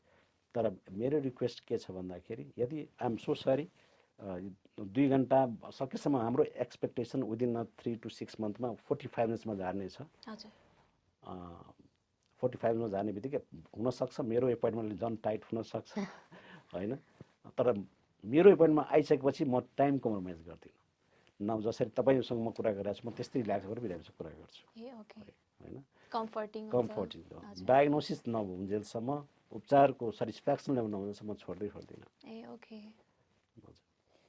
So तपाईँको कुनै यस्तो एक्सपिरियन्स छ जुन एकदमै वर्स्ट एक्सपिरियन्स, यत्रो वर्ष काम गर्नुभयो हजुरले, आइम स्योर तपाईँको एकदम वर्स्ट एक्सपिरियन्स पनि छ होला। सो अडियन्सलाई केही सेयर गर्ने खालको कुनै छ ब्याड एक्सपिरियन्स वर्किङ प्लेसमा त्यस्तो भएको कुनै? तर मेनी तर त्यही मैले मोर अफ दि आजभोलिको यङ्गर क्लाइन्ट्सहरू हामीले बुझाउने तरिका के हुन्छ भन्दा यो गर्नु, तर क्लाइन्टहरू चाहिँ यसरी माइन्ड सेट भएर आएको हुन्छ what I am doing is very correct. Okay. Mind set हुन्छ। त्यही भएर यदि तपाईँ डक्टर कहाँ आउँदै हुनुहुन्छ भने प्लिज लिसन। तपाईँको जुन सर्च गर्नुभएको छ त्यो नलेज हो होइन, त्यो चाहिँ तपाईँको केसमा अप्लाई नहुन पनि सक्छ। इन्फर्मेसन मात्रै हो। Please listen to the expert, that's very important. किन हामी चाहिँ तपाईँको उपचार गर्नलाई बसेको हो। तपाईँको स्किनले जे डिमान्ड गर्छ हामी त्यही रिकमेन्ड गर्छौँ हामीले। अनि त्यो विश्वास गरेर गरिदिनुहोस्, सुन्नुहोस्, गर्नुहोस्। इम्प्रुभ भएन भने बिचमै आउनुहोस्, केही समस्या हो भने बिचमै आउनुहोस्। You are free to that. त्यहाँ इमेल छ, फोन छ, त्यो फोन गरेर आउनुहोस्, तपाईँ सुनाउनुहोस्, हामी will get back to you. हामीले सर्ट आउट गर्छौँ। हजुर ओके। सो आई थिङ्क हामीले धेरै जसो कुराहरू कभर गरिसक्यौँ अहिलेसम्म है। सो म चाहिँ क्विक एउटा क्युएनए सो म एउटा क्विक क्युएनए जस्तो राख्छु होइन, यस र नोमा भनिदिनुपर्छ। अनि त्यसपछि चाहिँ लास्ट हामी चाहिँ हजुरको एउटा expert advice to the audience. So त्यति कुराले चाहिँ आज हामी यो सेसन चाहिँ समड अप गर्छौँ। सो त्यस्तो धेरै छैन, 5-6वटा क्वेसन्स मात्रै हो। सो यस र नोमा चाहिँ आन्सर दिनुहोस् है त। सो पोर्सहरू चाहिँ पर्मानेन्टली श्रिङ्क हुन सक्छ कि सक्दैन? सक्छ, with the technology, not with the cream. Okay. So सधैँ एक्सपेन्सिभ प्रोडक्टले नै काम गर्छ बेटर भन्ने छ? No. Okay. Selection is important. तपाईँको expert selection is important. Okay. Also ट्यानिङले चाहिँ ब्रेकआउट ब्रिङ गर्छ कि गर्दैन? No, tanning is always protective mechanism. Okay. त्यो प्रोटेक्ट गर्छ तपाईँलाई। सो मोल रिमुभ गरिसकेपछि स्किन क्यान्सर कज हुने चान्सेस कतिको हुन्छ? हामी नेपालीलाई त हुँदैन। किन भन्दाखेरि मोल निकालिसकेपछि मेलानिन मेलानोमा भनेको वाइट स्किनमा हो, नर्थ अमेरिकन खैरेहरूको स्किनमा हुने, हामी नेपालीलाई हुँदैन। प्लस तर तपाईँको मोल कुन लेभलको छ? 3 लेभलमा हुन्छ, जङ्सनल, कम्पाउन्ड एन्ड इन्ट्राडर्मल होइन। इन्ट्राडर्मल छ भने जरेबाट काटेर निकाल्नु राम्रो, बाँकी 2टा त हामी लेजरबाट निकाल्छौँ। तर हामी कहाँ नेपालीहरूको मोल निकाल्दाखेरि क्यान्सर हुने सामना हुँदैन, 0। ओके। अल्सो भिटिलिगो चाहिँ क्युरेबल छ कि छैन, जुन चाहिँ नेपालीमा आई थिङ्क दुबी? आजभोलि मेडिकल साइन्समा क्युरेबल भन्ने वर्ड छैन। हजुर है, there are only few disease which is curable. Okay. होइन, क्युरेबल भनेको चाहिँ आजभोलि हामी युज गर्दा ट्रिटेबल छ। ओके। सेतो दुबी निको हुन्छ, with expert adequate treatment and duration. So usually कति ड्युरेसनमा चाहिँ ठिक हुन्छ? 6 months to 1 year with under supervision. So treat चाहिँ हुन्छ, निको हुन्छ। ओके, निको चाहिँ हुन्छ। यस। अनि फेरिबाट आउने चान्सेस चाहिँ कति हुन्छ? निको हुन्छ, दोहोरिन सक्छ। रुगा खोकी लाग्छ, निको हुन्छ। निमोनिया रुगा खोकी हो, निको हुन्छ। घाउ पिलो निको हुन्छ, फेरि दोहोरिन सक्छ। Yes, it can come back, but तुरुन्तै हुँदैन। यो तपाईँले केयर गर्नु भने आउँदैन। ओके। अल्सो यो भाइटामिन सी को सिरम अर कुनै पनि क्रिम लाउनुभन्दा भाइटामिन सी खायो भने चाहिँ त्यसले बेटर रिजल्ट देखाउँछ or you have to apply something on top? तपाईँको लगाउने चाहिँ लोकलाइज्ड भयो, हजुर, फोकस्ड भयो, हजुर होइन। तपाईँले लिमिटेड एरियामा लगाउनु भयो, रिजल्ट फास्टर दिन्छ। हजुर। तपाईँले खाने औषधि खानुभयो भने तपाईँको मल्टी डाइमेन्सनल बेनिफिट हुन्छ। जस्तै कोलाजन प्रोडक्सन गर्छ, तपाईँको मस्कुलर राम्रो गर्छ, हिलिङ प्रोसेस राम्रो गर्छ, कपाललाई पनि राम्रो गर्छ, जिउलाई पनि राम्रो गर्छ, ब्लडलाई पनि राम्रो गर्छ, ओभरअल। तपाईँ लगाउने भयो भने तपाईँको यी सबै कुरा anti ageing, anti pigmentary, anti acne पनि हुन्छ, तर चाहिँ सेन्सिटिभ बनाउँछ। त्यही भएर चाहिँ तपाईँले भिटामिन सी सेरम लगाउँदै हुन्छ भने मोइस्चराइजर र सनस्क्रिनको पर्याप्त मात्रामा युज गर्ने बानी गरेर बल्ल युज गर्नुपर्ने हुन्छ। Okay, so last question, Botox चाहिँ कतिको हार्मफुल हुन्छ और फिलर्सहरू अहिले धेरै नै जस्तो यो पनि कुरा ट्रेन्डिङमै छ, सो त्यसले चाहिँ इन्टरनल हेल्थलाई के हार्म गर्ने और साइड इफेक्ट देखाउने त्यस्तो के मोर हुन्छ देन 50 इयर्स भयो मैले युज गरेको बोटक्स, अहिलेसम्म मैले हार्म त देखेको छैन। किन हामी डक्टरले के भन्छौँ, एडिक्वेट डोज एन्ड ट्रेन गरिसकेपछि बल्ल हामी दिने हो। ओके, जस्तै एउटा इक्जाम्पल दिन्छु, जस्तै हिजो एकजना बिरामी भाइ हामीले ब्लेफरोप्लास्टिक गऱ्यौँ, डाक्टर साहब मलाई चाहिँ यहाँ बोटक्स लगाइदिनु न। अनि मैले के भने, नो आज गर्नु हुँदैन, तर यहाँ स्वेलिङ छ, यो सकिसक्यो, घाउ निको भइसक्यो, गरौँला। सो हामी डक्टरले चाहिँ के बुझ्नुपर्छ, के गर्नु हुँदैन, that's very important, then you do. Okay, what you should not do, that's very important. Dos and don'ts. Yes, त्यो गरिसकेपछि त्यसको साइड इफेक्ट हुँदैन। सिमिलरली फिलर्स हो, अब फिलर्सको पनि त एकदम यो ड्रेडफुल कम्प्लिकेसनहरू छ, तर हामी कस्तो अवस्थामा गर्ने, कुन ठाउँमा लगाउने, त्यो कुरा बुझेर गर्ने भने साइड इफेक्ट केही पनि छैन। सो सेफर साइडमै छ। Safer side, only thing is your selection doctor, dermatology is important. Exactly, so एकदमै ट्रेन्ड प्रोफेसनल्स पनि हुनु पर्यो। Yes. Okay, so normally Botox फिलर्सले चाहिँ कति टाइमसम्म काम गर्छ? Depends on the quality. Botulinum toxin हो बोटक्स भनेको, अब त्यो एराउन्ड 4 to 6 month। अब फिलर्समा धेरै छ, अब कुन तरिकाको छ, त्यो पनि एराउन्ड इयर टु 2 years 3 yearsसम्मको 3 yearsको पनि हुन्छ। ओके, सो हामीले यति धेरै इन्फर्मेसन्सहरू कलेक्ट गर्न सक्यौँ आज। आइएम स्योर अडियन्सलाई चाहिँ धेरै कुरा नलेज भयो, धेरै कुरा अवेर भयो। अनि अरू पनि केही क्वेसन्सहरू क्वेरी छ भने अभियसली कमेन्ट गर्नु होला। हामी फेरि होपफुली डक्टरको अब अपोइन्टमेन्ट लिएर टाइम मिल्यो भने फेरि अर्को सेसन पक्कै पनि गरौँला। अनि thank you so much for coming to my show. एकदमै मलाई इन्करेजिङ पनि फिल भयो since this is my first show. So एकदम राम्रोसँग बुझाउनु भयो। आइएम स्योर अडियन्सहरूले सबैले धेरै राम्रोसँग बुझ्नु भएको होला। Thank you so much for coming in my show. Thank you Sara ji, thank you for having me here, thank you. Thank you so much for watching this video. Subscribe गर्दै गर्नु होला so that I can bring अझ धेरै गेस्टर्सहरू जुन चाहिँ different फ्याकल्टिजको हुनुहुन्छ, different knowledge बोक्नु भएको छ, जसले चाहिँ हामी सबैको चाहिँ अवेरनेस नलेज ग्रोथ चाहिँ गर्नलाई एकदमै धेरै मद्दत पुर्याउनेछ। सो अल्सो सब्सक्राइब गर्नु होला, लाइक गर्नु होला। तपाईँको केही क्वेरी छ भने चाहिँ कमेन्ट गर्नु होला। Thank you so much for watching this video. Lots of love.